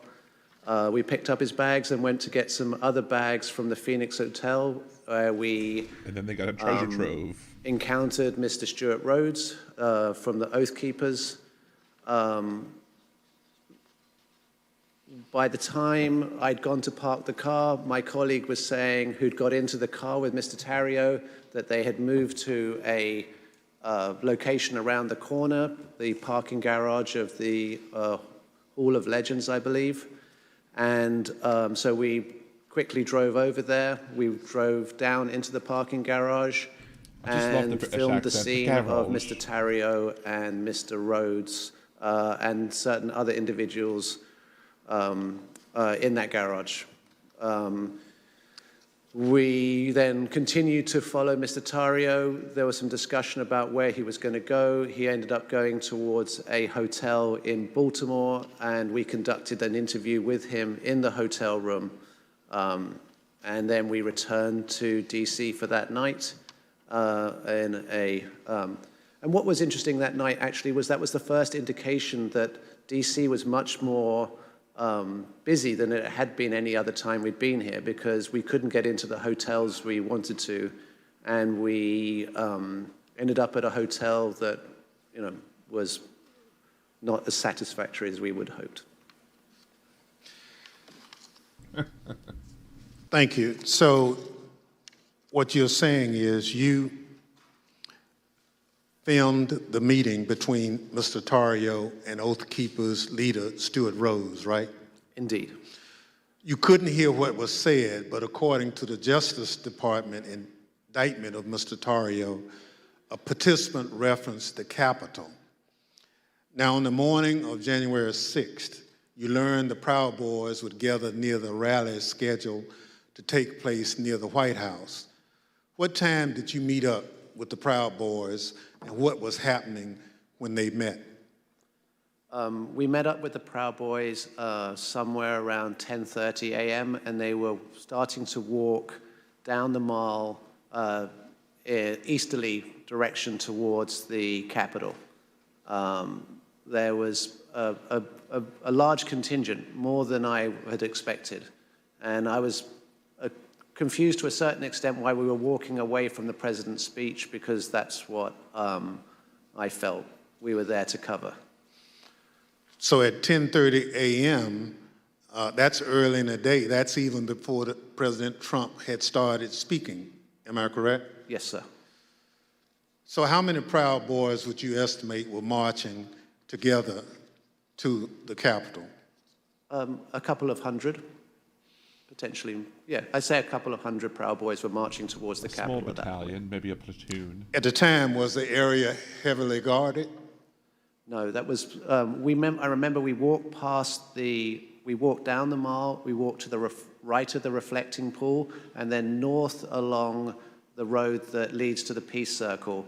And as we were walking past the Peace Circle, I framed the Proud Boys. Is it just to me, the or right when they say of Peace shot, Circle with the Capitol too close behind, together, does it sound like they're and we saying see Peace Circle? one sole Or is that police just me? officer at the barriers, which subsequently breached. We then walk up and past a tactical unit preparing, and you see that in the film where the man questions their duty and their honor, and you see maybe a dozen Capitol Police putting on their riot gear. So how would you describe the atmosphere at that time? The atmosphere it seemed to be much darker. I make efforts to create a familiarity between myself and my subjects to make them feel comfortable. And the atmosphere was much darker this day than had been in these other days. And there was also a contingent of Proud Boys that I hadn't met before from Arizona who appeared to wear these orange hats and had orange armbands. So when the Proud Boys went back down the hill to the Peace Circle, did a larger crowd start together? Well, no. First of all, we went round to the back. You're never going to be able to hear it as Peace Circle again. It's always going to be Peace Circle. I apologize. And then we went for lunch. We went for tacos. So, Mr. Questa, you're a journalist, so you're careful to stick to things that you have observed.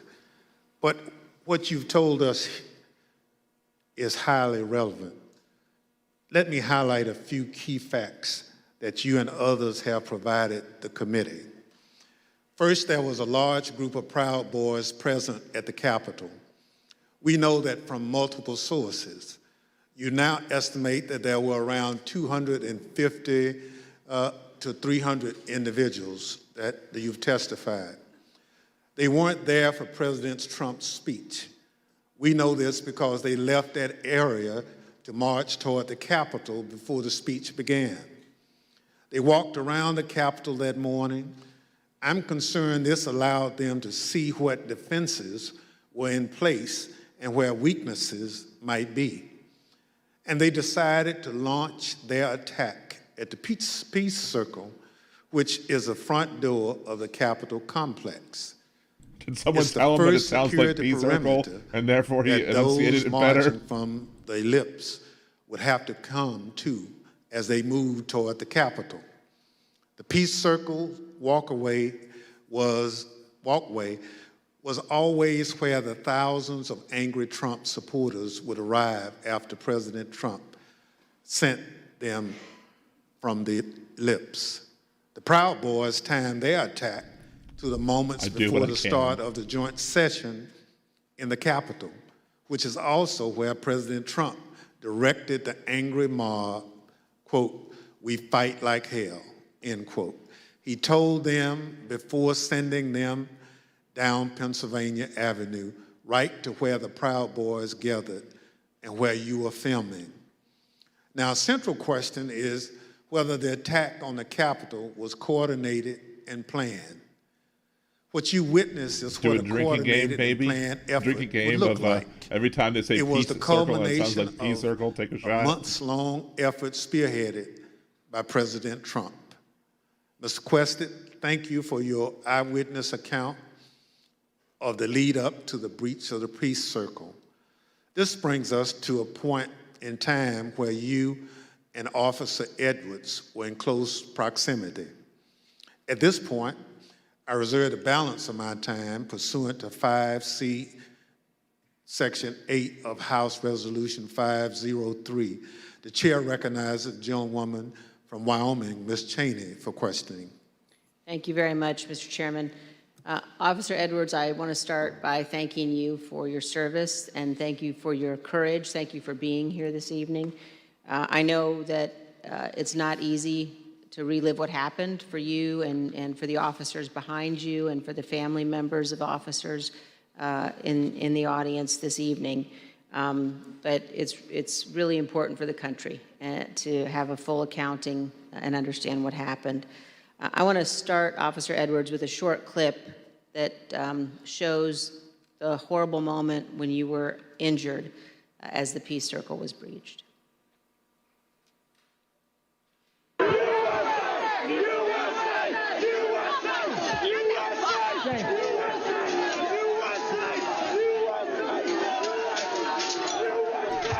Yes, that's peaceful tourism, right? Maybe it's like George Bush when he said terrorism and it sounded like tourism. I'm George W. Bush.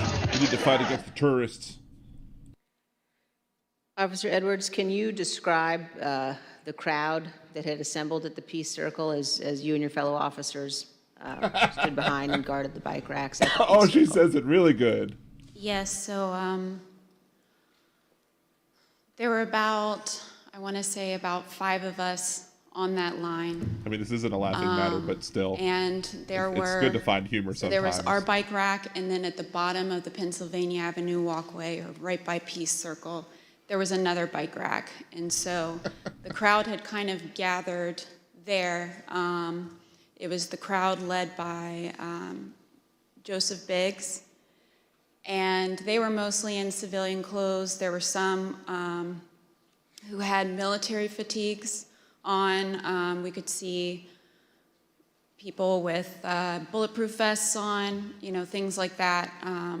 They didn't seem, extremely cohesive, but they had gathered there in their outfits, but they had gathered there together, and Joseph Biggs started, he had a megaphone, and he started talking about, first it was things kind of relating to Congress, and then the tables started turning once the, what is now the Arizona group is what you said, the crowd with orange hats, they came up chanting F-U-C-K, Antifa, and they joined that group.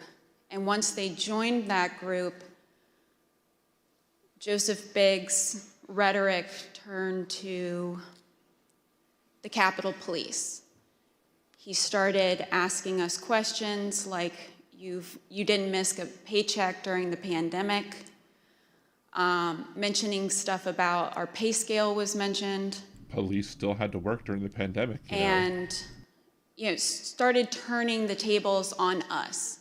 And I've worked, I can, conservatively say probably hundreds of civil disturbance events. I know when I'm being turned into a villain, and that's when I turned to my sergeant and I stated the understatement of the century. I said, Sarge, I think we're gonna need a few more people down here. I think we're gonna need a bigger boat. So after that, I think they started conferring. They went a little silent. They started conferring among each other. I saw the person now identified as Ryan Samsel. He put his arm around Joseph Biggs, and they were talking, and then they started approaching the first barricade. They ripped the first barricade down, and they approached our bike racks. At that time, we started holding on, grabbing the bike racks. There weren't many of us, so I grabbed the middle between two different bike racks. And, I wasn't under any pretense that I could hold it for very long, but I just wanted to, make sure that we could get more people down. She was by and P-Circle, get our and she wasn't sure she could CDU hold it any units longer. time to answer the call. So we started grappling over the bike racks.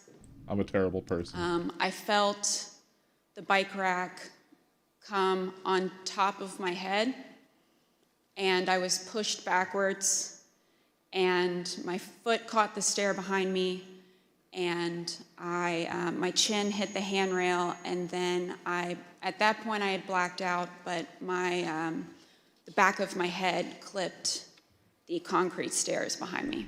But that's peaceful protesting, right? And you were knocked that's what the unconscious, is conservatives that would right, tell Officer you. Edwards? That's Yes, peaceful protesting. But then when you regained consciousness, even with the injuries, you returned to duty, is that right? Yes, ma'am. At that time, adrenaline kicked in. I ran towards the West Front, and I tried to hold the line at the Senate steps at the Lower West Terrace. More people kept coming at us. It just seemed like, more and more people started, coming onto the West Front. They started overpowering us. And that was right about when MPD's officers showed up.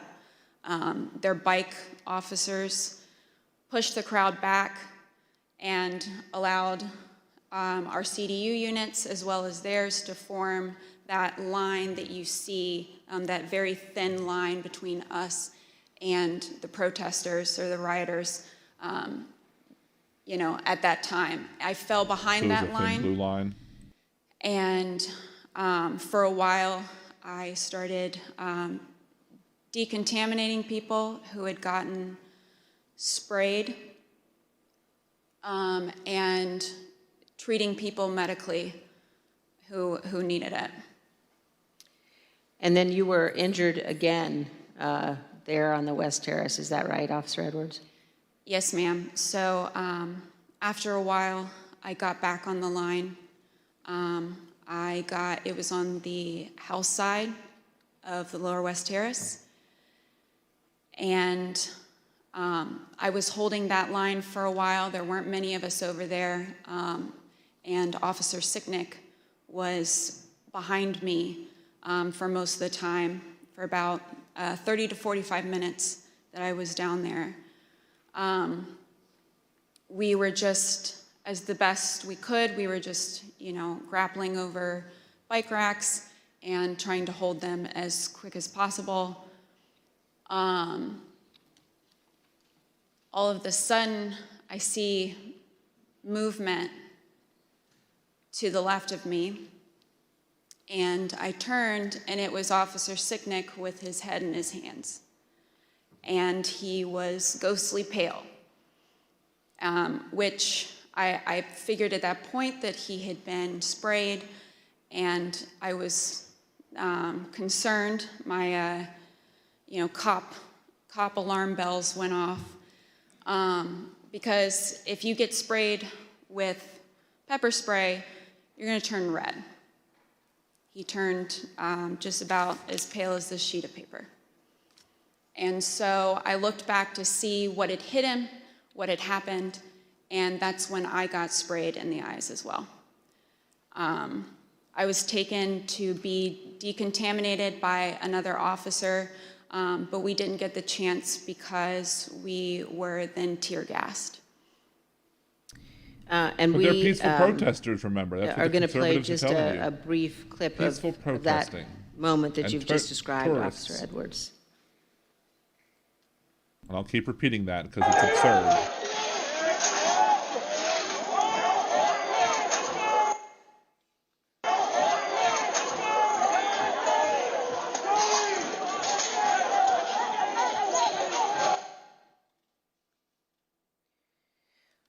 Officer Edwards, I just want to thank you for being here. And I know, again, how difficult it is. I know the family of Officer Sicknick as well, who's here tonight. One of the things one of the Capitol Police officers said to me recently was to ask me whether or not, as members of Congress, all of us understood that on that day, on January 6th, when we were evacuated from the chamber, were led to a safe, undisclosed location, whether we knew that so many of you had rushed out of the building and into the fight. And I can assure you that we do know that, and that we understand about half the Congress doesn't care about that, but they know thank it. you for your continued work with our committee and the interviews, and thank you very much for both of you for being here this evening. Mr. Chairman, I yield back. Thank you very much.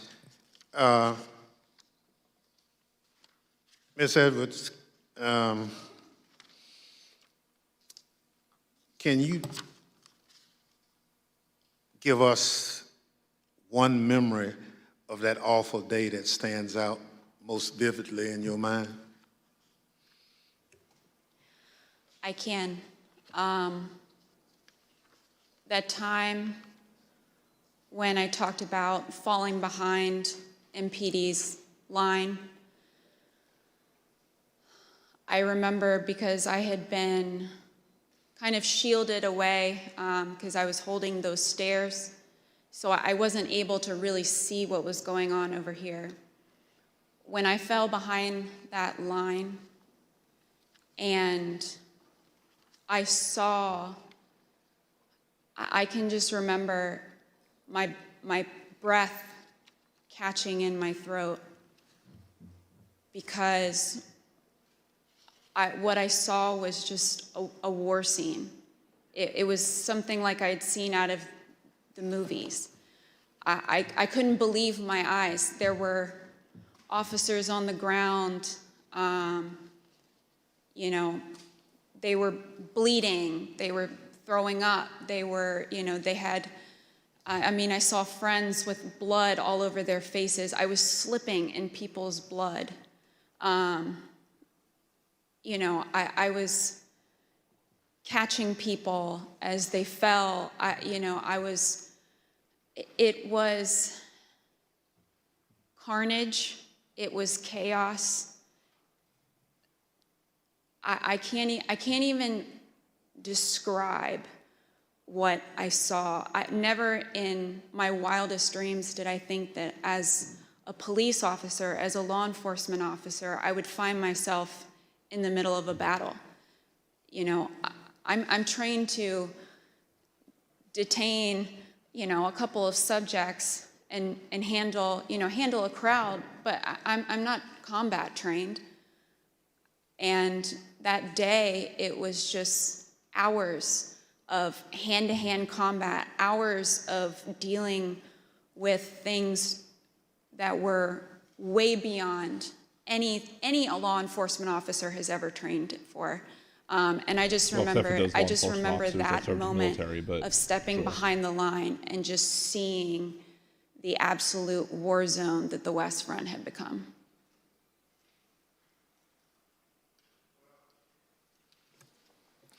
Let me thank you for your service and obviously your bravery. that you have told the world about tonight. It's unfortunate that you had to defend the Capitol from fellow Americans. None of us would ever think that that would have to happen, but it did. So let me thank our witnesses for joining us tonight and sharing their experiences with America. Throughout my chairmanship of this committee, I've continuously vowed that this committee will ensure a comprehensive account of the heroic acts on January 6th, and that we will follow the facts wherever they lead.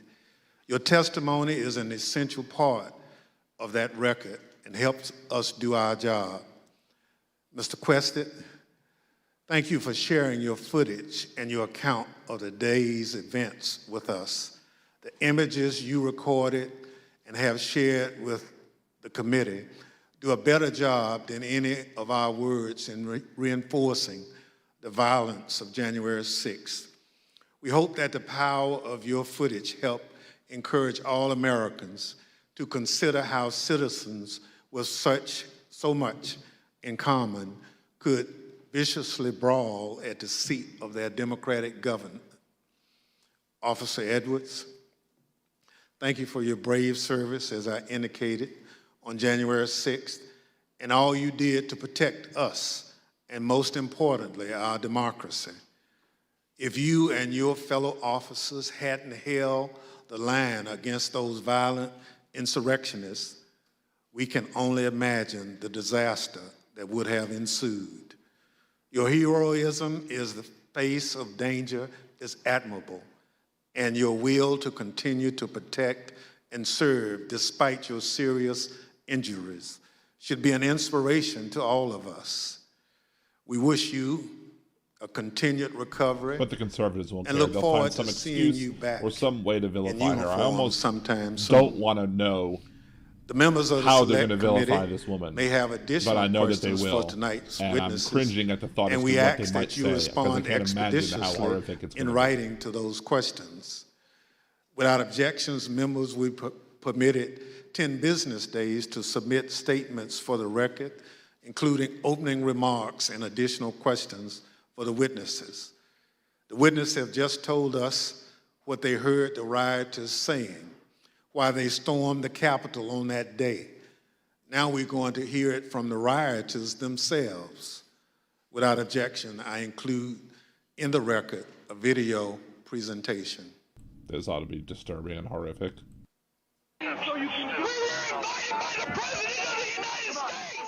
What really made me want to come was the fact that, you know, I had supported Trump all that time. I did believe, you know, that the election was being stolen. And Trump asked us to come. He personally asked for us to come to D.C. that day. And I thought, for everything he's done for us, if this is the only thing he's going to ask of me, I'll do it. Everything We're going to walk down to the Capitol. Did you recall President Trump mentioning going to the Capitol during his speech? Oh, yeah. So that's one of my disappointments. He said he was going to go with us, that he was going to be there.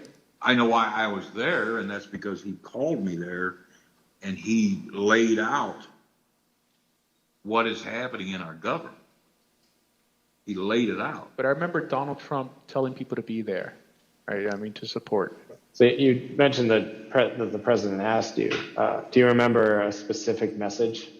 Basically, yeah, he asked for us to come to D.C., that big things are going to happen. What got me interested, he said, I have something very important to say on January 6th or something like that, is what got me interested to be there. You know, Trump has only asked me for two things. He asked me for my vote, and he asked me to come on January 6th. When the committee reconvenes next week, we're going to examine the lies that convinced those men and others to storm the Capitol, to try to stop the transfer Don't forget of Ashley power. Babbitt, i.e. terrorist We're going Barbie. to take a close look at the first part of Trump's attack on the rule of law, when he hit the fuse that ultimately resulted in the violence of January 6th. Without objection, and with that, The committee stands adjourned.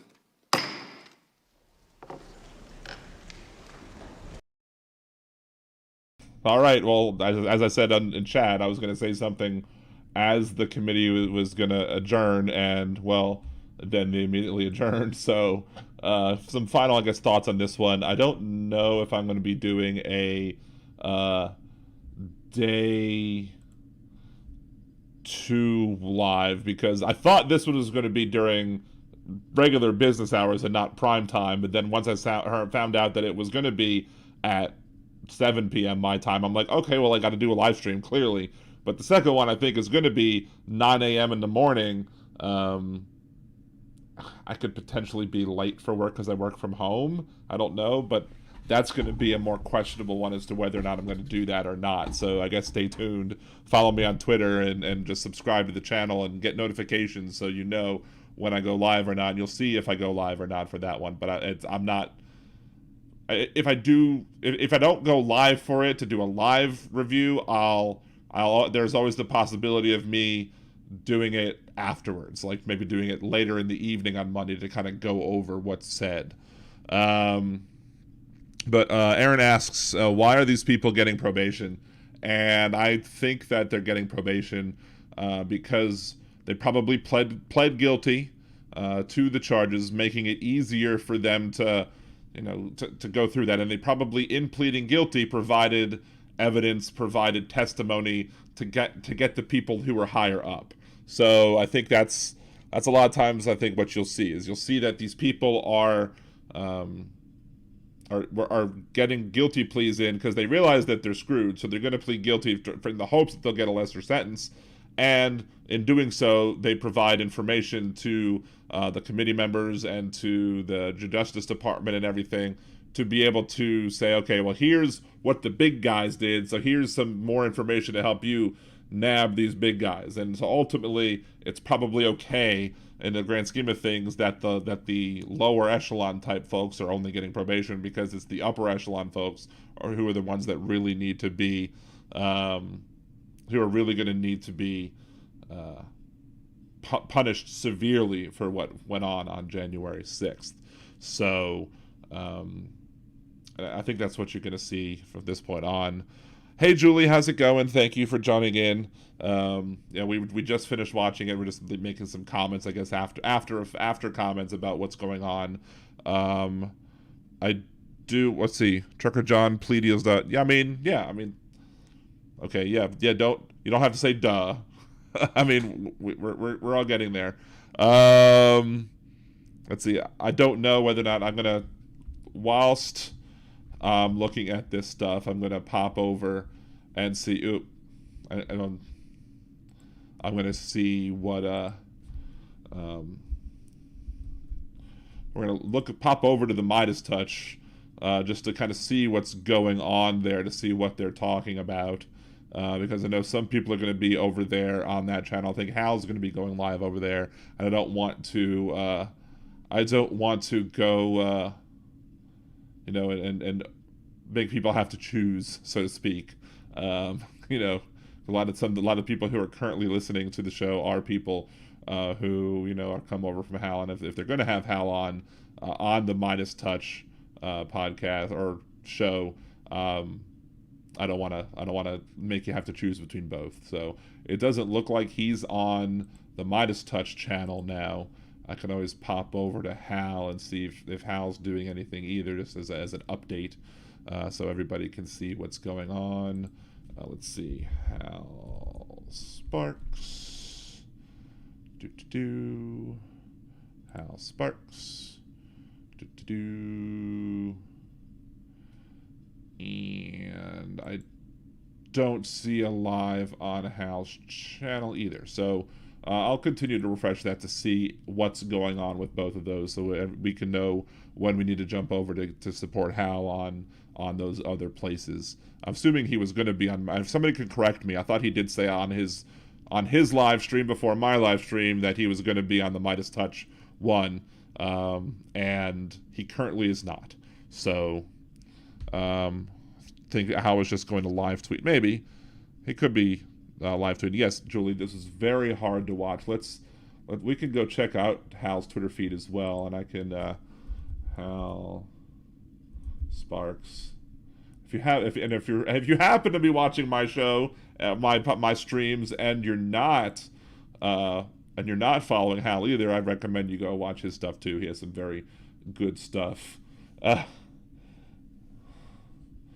That's awesome. Let's kind of pull up the Twitter feed, I guess, and we can pop that open again and see. Let's close this one up. And Trump only asked for two things: his vote and for me to come to the Capitol. I believe the actual election sold him. Stand by, sir. And then, of course, the picture with Trump and Epstein. Let's see.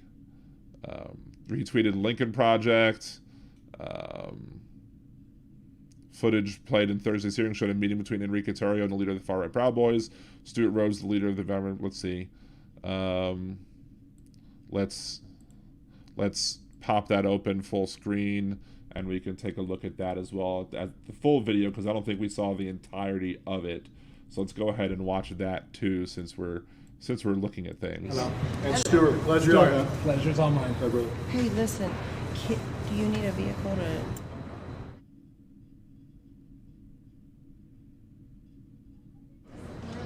Jersey folks. Well, it's inevitable what's going to happen. We just got to do it as a team, together, strong, hard, fast. Hello. And Stuart. There you go. That's them basically showing how horrible they are. We can bring that back. Close, I guess. If I find any other good tweets from Hal, I guess we'll go. Let's see. Julie, of course, all the MAGA Republicans who swore they weren't going to watch were absolutely watching. Yeah, they absolutely were watching because they're full of crap. Lots of them are full of crap. House Republicans tweeted, wow, they're using teleprompters. Hal Sparks, wow, your people use bats, flagpoles, and bear spray. Yep. Michael Beschloss, what would have happened to our country if January 6th coup had seceded? Well, first, it wouldn't have been carried out by Trump because if he was in charge of it, they were doomed to fail. That's kind of the joke of the why wasn't George Bush behind 9/11, because it was successful. Let's see, there's a ProPublica show what Parler served during the attack on the Capitol. Video timeline from inside the Capitol siege. He shared a link from the Washington Post. And Kate McKinnon just left SNL. Timing is everything. Yeah, I guess Kate McKinnon could have probably done a very good job of showing Officer Edwards, but then again, I don't necessarily know. There's nothing there to mock, so to speak. But maybe they would have made her saying horrible things, worse things about the Proud Boys or whatever, or just cursing them out as the dumb pieces of that they are. Let's see. Lots of pictures for the Gen 6 hearings. Lots and lots and lots and lots of pictures, and then his live stream video. So yeah, so it wasn't, Hal didn't put too much on there. I guess again, a lot of it literally was just us following along with what the people were saying and listening to them and making sure that those people. See, there is a fifth person on Midas, but again, it's still not Hal. I thought I had heard Hal saying he was going to go on Midas, but maybe I'm wrong. We've got 7 concurrent viewers, so we gained a viewer, I guess, afterwards. So again, thanks to everybody for watching. Again, to reset as well, like the video, share videos that you have on the channel with your friends. We have a goal of getting 1,000 subscribers by sometime in September. I'd love to see that happen, so let's try and get that done. And that's the best thing you can do to support the channel. And there are other ways to support the channel. You can do the Buy Me a Coffee link, buymeacoffee.com/LiberalDan, or you can click the Buy Me a Cider link on liberaldan.com. Or you can become a Liberal Dan Radio Patreon supporter and support the Patreon. There's some OG slots left. Otherwise, there's other ways you can support the show as well. So again, I appreciate everybody who's currently done so. We've got Julie Swenson, Aaron, who are both in the chat right now. Appreciate you all very much. You have my friend Angie from across the pond. Your boy Chris, who supports me and the Percy podcast. Cesar, my friend from California. and Demonox, the first Liberal Dan Radio patron as well. All of them supporting the show, and you can too. And if you're an OG member, and if you're an OG member for 12 months, I'm going to send you out a t-shirt. So, and some people might get it earlier, especially the mods. The mods might get it too. So we'll see. Depends on how much I can make sure my wife makes them, because I'm currently not mass producing them. I am just having my wife do them on her Cricut. So we'll see what happens with that.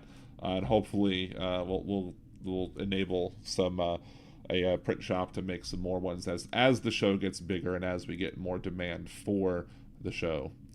So again, I am just waiting to see how bad and terrible these people are when it comes to what Edwards testified to in this committee hearing. And I don't want to, I don't even want to think about what they might say, because A, I'll probably be wrong, and it'll probably be just much worse than what it is. But we can search Twitter.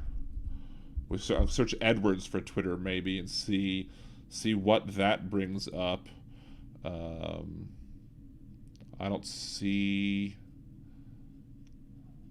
Trying to wait and see if there's anybody who's clearly a conservative poster.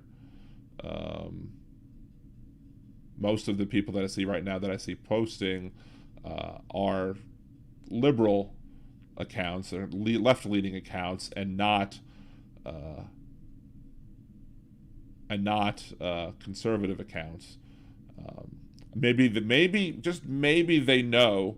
I mean, if you have the Lincoln Project, you have the Republicans Against Trumpism saying God bless Caroline Edwards. Somebody said if Jim Jordan got the Medal of Freedom, Officer Caroline Edwards deserves 10 of those MFers. Officer Edwards was a star witness. So nothing but gushing comments about Officer Edwards. I'm not seeing necessarily any conservatives at the moment, but I do want to highlight them on the show. Maybe I should basically say, if anybody sees any negative response by conservatives to Officer Edwards, please quote tweet it, or please take a screenshot and tweet it and tag me in it, because I would like to discuss that on my next podcast. There you go. Hashtag Officer Edwards. I'm sure that's trending. It's not. That's weird.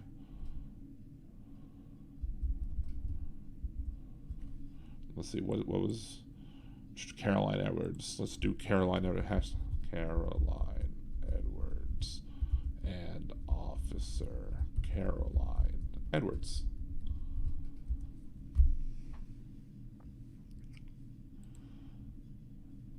So yeah, just kind of get people out to support the show that way. Sorry for just reading as I typed. Just want to make sure that I didn't have dead air as I was typing. Bob Saska, he's clearly not conservative. I'm not seeing anything right now as of yet about anybody talking badly about Caroline Edwards. But I'm a pessimist. I believe that it will be the case that you will see, although that was the top tweets. We could potentially see other examples if we maybe go to latest tweets. A lot of people, again, currently nothing in the feed that I'm searching Edwards, or let's see, maybe we look for Officer Edwards. Maybe Edwards is pulling up everything about Officer Edwards, but we'll see. I don't put it past them. I'm going to listen tomorrow morning to that radio show that I often listen to, and I'm going to wait and see what they have to say. So let's see. Is it okay if I plug my live stream, Trucker John? Sure, go ahead, plug your live stream. I don't care. It's fine. I'm not that type of guy who's gonna begrudge people. I mean, I try not to plug myself as much as possible on Hal's show. I think Hal does plug me a little bit, but I think I have more people asking me now when I go into his live, are you going to be live tonight? And I'll be like, yes, I'm going to be live tonight. So that's kind of a natural thing, answering questions. But I don't mind if you plug your live stream. That's fine. Plug mine on yours, though. That's the thing. Here's the deal. Trucker John OTR, you're free to plug your live stream on my podcast, but make sure to plug my channel on yours. So that way we can both, both be able to check it out. I mean, I don't know if you'll be able to give a link here, because let's flip back. There's still no Hal on the Midas Touch, whatever. I don't know if you'll be able to give a link in the chat, but I mean, if your username is that, Trucker John OTR. I do believe in cross promotion and helping each other out. There's Trucker John OTR, 287 subscribers, 190 videos. Okay, well there you go. Trucking in the USA. Subscribe. I've subscribed to you too, Trucker John. There you go. Do you ever have you heard the Weird Al truck driving song? Says that's a funny one. I did that one in karaoke as well. Where it's like, driving a big old truck, pedal to the metal, hope I don't run out of luck.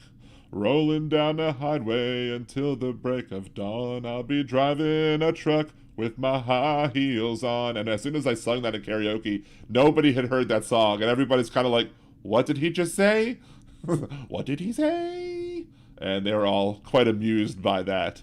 That's kind of my I usually try and do one Weird Al song, or one funny song at least, every time I do karaoke. So, and that one was on the very low end of my register, because Weird Al usually is a higher singer a little bit, but he goes, I don't like when my crotchless panties slip right up on me. It's just hilarious. It's a hilarious song. Let's see. Description. Fun little trailer. I put together some of the clips of travels on my road in the USA. This channel also has a lot of my trucking travel over the years. You'll be able to click on some of my other short films that I've made and link to some of the films and TV shows that I've worked as a background extra. One of my favorites is oh, wait, hold on. I missed the... One of my favorites is a WWF promo spot that you can find... it made me click more. Let's see. Let's pause it a second. I'm not going to be able to hear it anyway, but... let's see. A WWF promo spot that you can find here. Let's see. Funny WWF commercial. I don't want to play it because that's a baseball one. With wrestlers playing baseball and spearing the people. Hilarious. It's kind of blurry. It's not very I guess it's kind of old. But no, cool. Check out his channel. I'm more than happy to, more than happy. And look, you can even call into the podcast Wednesdays, 8 p.m. Central.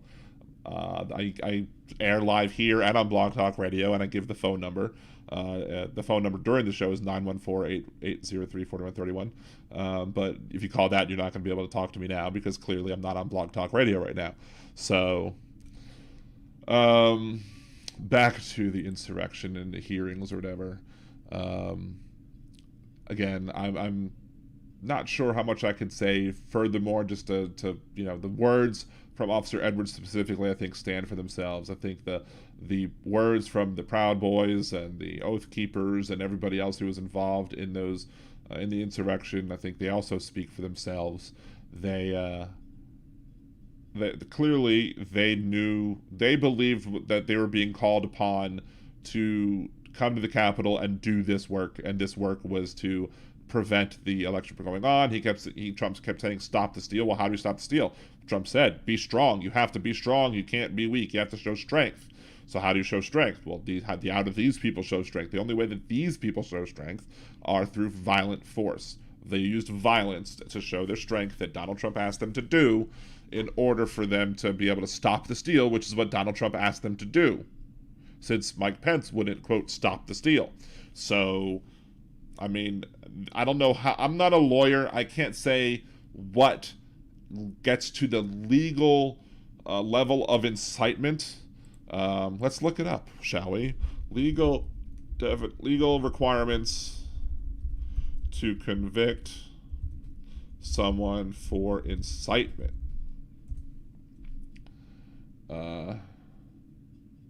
Let's see. Inciting to riot, violence, or insurrection, according to criminaldefenselawyer.com. Federal Anti-Riot Act. In response to times of civil unrest in the 60s, Congress enacted the Federal Anti-Riot Act. This makes a 5-year felony to travel between states or to use any type of interstate commerce, such as mail, phone, wireless communications, or broadcast, intending to incite a riot, participate or carry in a riot, commit an act of violence, or furtherance of a riot. A riot means a public disturbance involving 3 or more persons whose actions or threats represent an immediate danger to persons or property. Inciting insurrection or rebellion against U.S. government. Federal law also prohibits inciting, assisting, or engaging in any rebellion or insurrection against an authority, laws, or operations of the government. To convict, the prosecutor must show the defendant knowingly committed an overt act to further insurrection. Conviction is 10 years in prison for federal crime. So let's click on their insurrection link. What is let's see, what's treason? So basically, they would have to prove that Donald Trump and anybody else who is being convicted of, they would want to convict on incitement of insurrection. They would have to prove that he knowingly committed an overt act to further insurrection. Are they going to be able to prove that beyond reasonable doubt? Who knows? If they have the Kyle Rittenhouse prosecutors, no, they won't. If they have the Johnny Depp legal team, maybe they will. It depends on the skill of the people who are prosecuting the trial, I guess. Let's see. John Trucker, actually working right now, was on a break, getting back on the road. Yes, drive safe, Trucker John. Appreciate you stopping in. Thank you very much for joining the live stream as well. Truck on, Trucker. So that was that. I don't know if there's any other U.S. Code 18 U.S. Codes 373, solicitation to commit a crime of violence. Whoever with intent that another person engage in conduct constituting a felony that has an element of the use, attempted use, or threatened use of physical force against property or against another person, and under circumstances strongly corroborative of that intent, solicits, commands, induces, or otherwise endeavors to persuade such other person to engage in such conduct, shall be imprisoned for no more than 1/2 the maximum term of imprisonment, or fined not more than 1/2 of the maximum fine prescribed for the punishment of the crime solicited, or both. Or if the crime solicited is punishable by life imprisonment or death, shall be imprisoned for not more than 20 years. It is affirmative defense to the prosecution under circumstances manifesting a voluntary and complete renunciation of his criminal intent. The defendant prevented the commission of the crime solicited.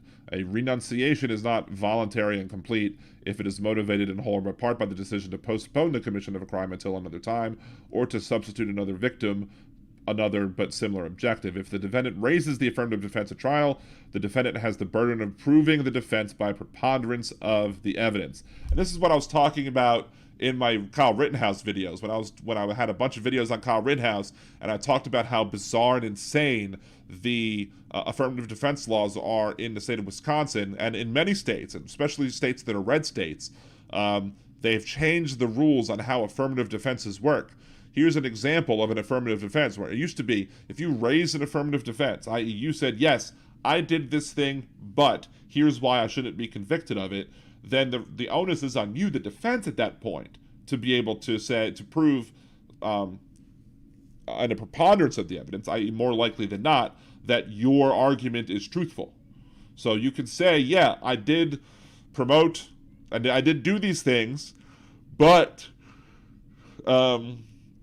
I voluntarily renounced my criminal intent, and I then prevented the commission of the crime. So if I said something that might have incited people to commit a crime, but then I said, look, no, don't do it, and it stopped them from committing a crime, then you could raise that affirmative defense, but you would have to prove that you did that. So there have to be evidence that you did that.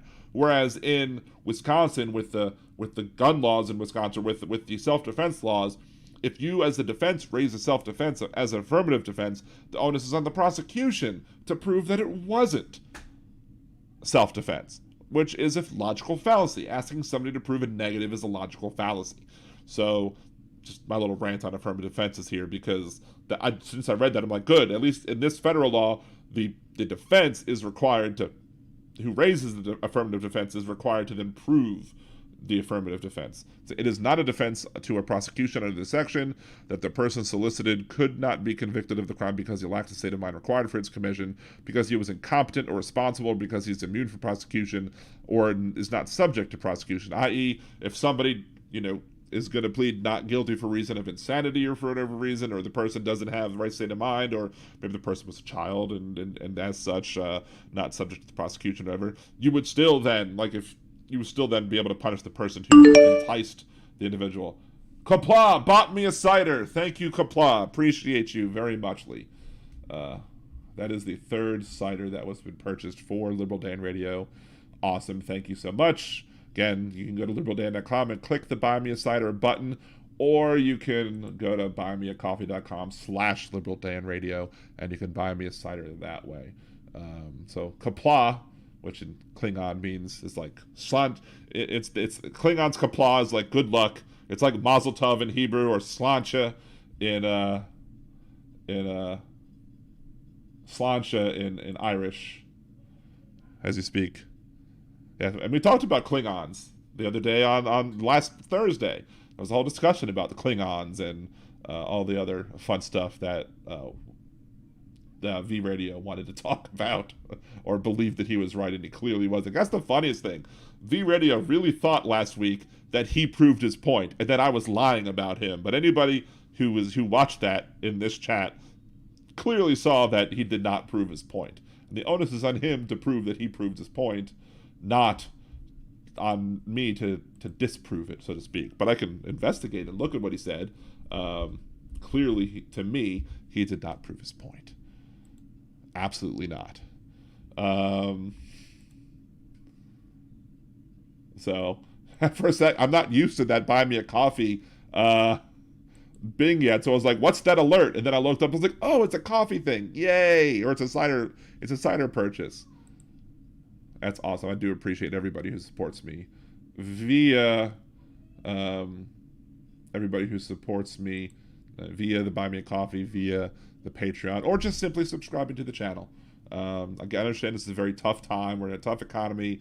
We have increased prices, because of the shock from the increased demand that took place because we're coming out of the pandemic, and a lot of people are struggling, and that's cool. And I don't expect you to support me that way if you can't afford to, but those who do, I love y'all, and those who can't, I love y'all too, because y'all are subscribing to the channel as well, and making sure and helping me, and I'm sure hopefully sharing videos as well.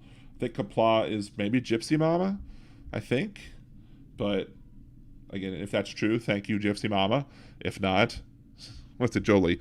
Who am I? You're a liar. You're lying. That's a lie. Liar. Yeah. Well, that's the other thing. As I talked about last week, a lot of people misuse, and he laughed at me when I said this, because I went back and started watching bits of his response to my response, a sort of responseception type thing. And he laughed when I said, when a lot of people use the word lie incorrectly, because if I say something and I believe that something is true, that's not a lie. I might be wrong, but it's not always a lie when you say something wrong. You have to know that it's wrong and still say it for it to be a lie. Like if somebody cheats on their spouse and they know they cheated on their spouses and they say, I didn't cheat on my spouse, that's a lie. But if somebody was like, I filled out my taxes and I really thought that, that I filled out my taxes correctly and apparently I messed up and I didn't report my taxes properly, you didn't lie on your taxes, you just incorrectly filled out your taxes. So you're not lying to the government, you just did something that was, I guess, an unforced error, so to speak. Difference between the two. Again, if I believe that what I say, when everything I said last week about V Radio, I believe. So, and we're not going to do a 6-hour podcast today. We're not going to do a 6-hour broadcast. That ain't happening this week. So I could continue to chat for a little longer, but we're definitely not going a full 6 hours. That was a little bit too much. I was going to look at the video that he requested for me to look at on critical race theory. Maybe I'll do that next week. I don't know. But if I do that next week, or can I do that next week? What's next week? Next week? Nope. If I do that next week, it's going to be later on in the evening because I'm going with the kids to see the new Buzz Lightyear movie. That's next Thursday. So, but I think we're going to a 4:30 showing, so I'll probably be home, and then after dinner I'll probably be able to come on 8:30, 9 o'clock, whatever. I'll let y'all know. I'll see how long the movie is. Jolie, that was his entire argument. Pretty much. And I think it's being generous. I think you're being generous, Jolie, for calling it an argument. I don't think it's an argument. It's just a blathering bunch of words together. Oh, there's 7 people on the Midas Media stream right now. And again, still no how. So I'm just doing a check to see if I see him, just in case we have to all go raid that channel to use Twitch speak or whatever. Julie, thank you for coming in. Appreciate you for being a Liberal Dan Radio patron supporter. Thank you again. You're one of the ones that are helping making this show grow, and I appreciate you and everybody else. So I think I'm probably gonna close this one out as well. I really need to start working on having like a closing screen and a soft exit, so I can have like a little funky beat like Hal does with the. Anyway. Again, shouts out to Wes also, who was the first person to buy me a cider. Again, y'all are great. Appreciate it. I think I'm going to go ahead and cut this off right now. So thank y'all very much. Again, I don't know if I'll be live Monday morning or not. I'm going to have to see. I just check my Twitter channel or subscribe, or make sure to get notifications here on Liberal Dan Radio on YouTube. And when I go live, you'll get notifications that I go live. So I'll either be going live and just going to work late, or I'll be just watching it later and responding to it later. Or maybe I'll just play the clips on my show. I don't know. That's one of three of many options of possibilities that could take place. I might make some videos this weekend as well if I have the time. So just check them out, share them with your friends, and tell everybody how you're watching Liberal Dan Radio, and they should do the same. And we can all grow together. Thank y'all very much again. Stay safe, and I appreciate y'all. Peace.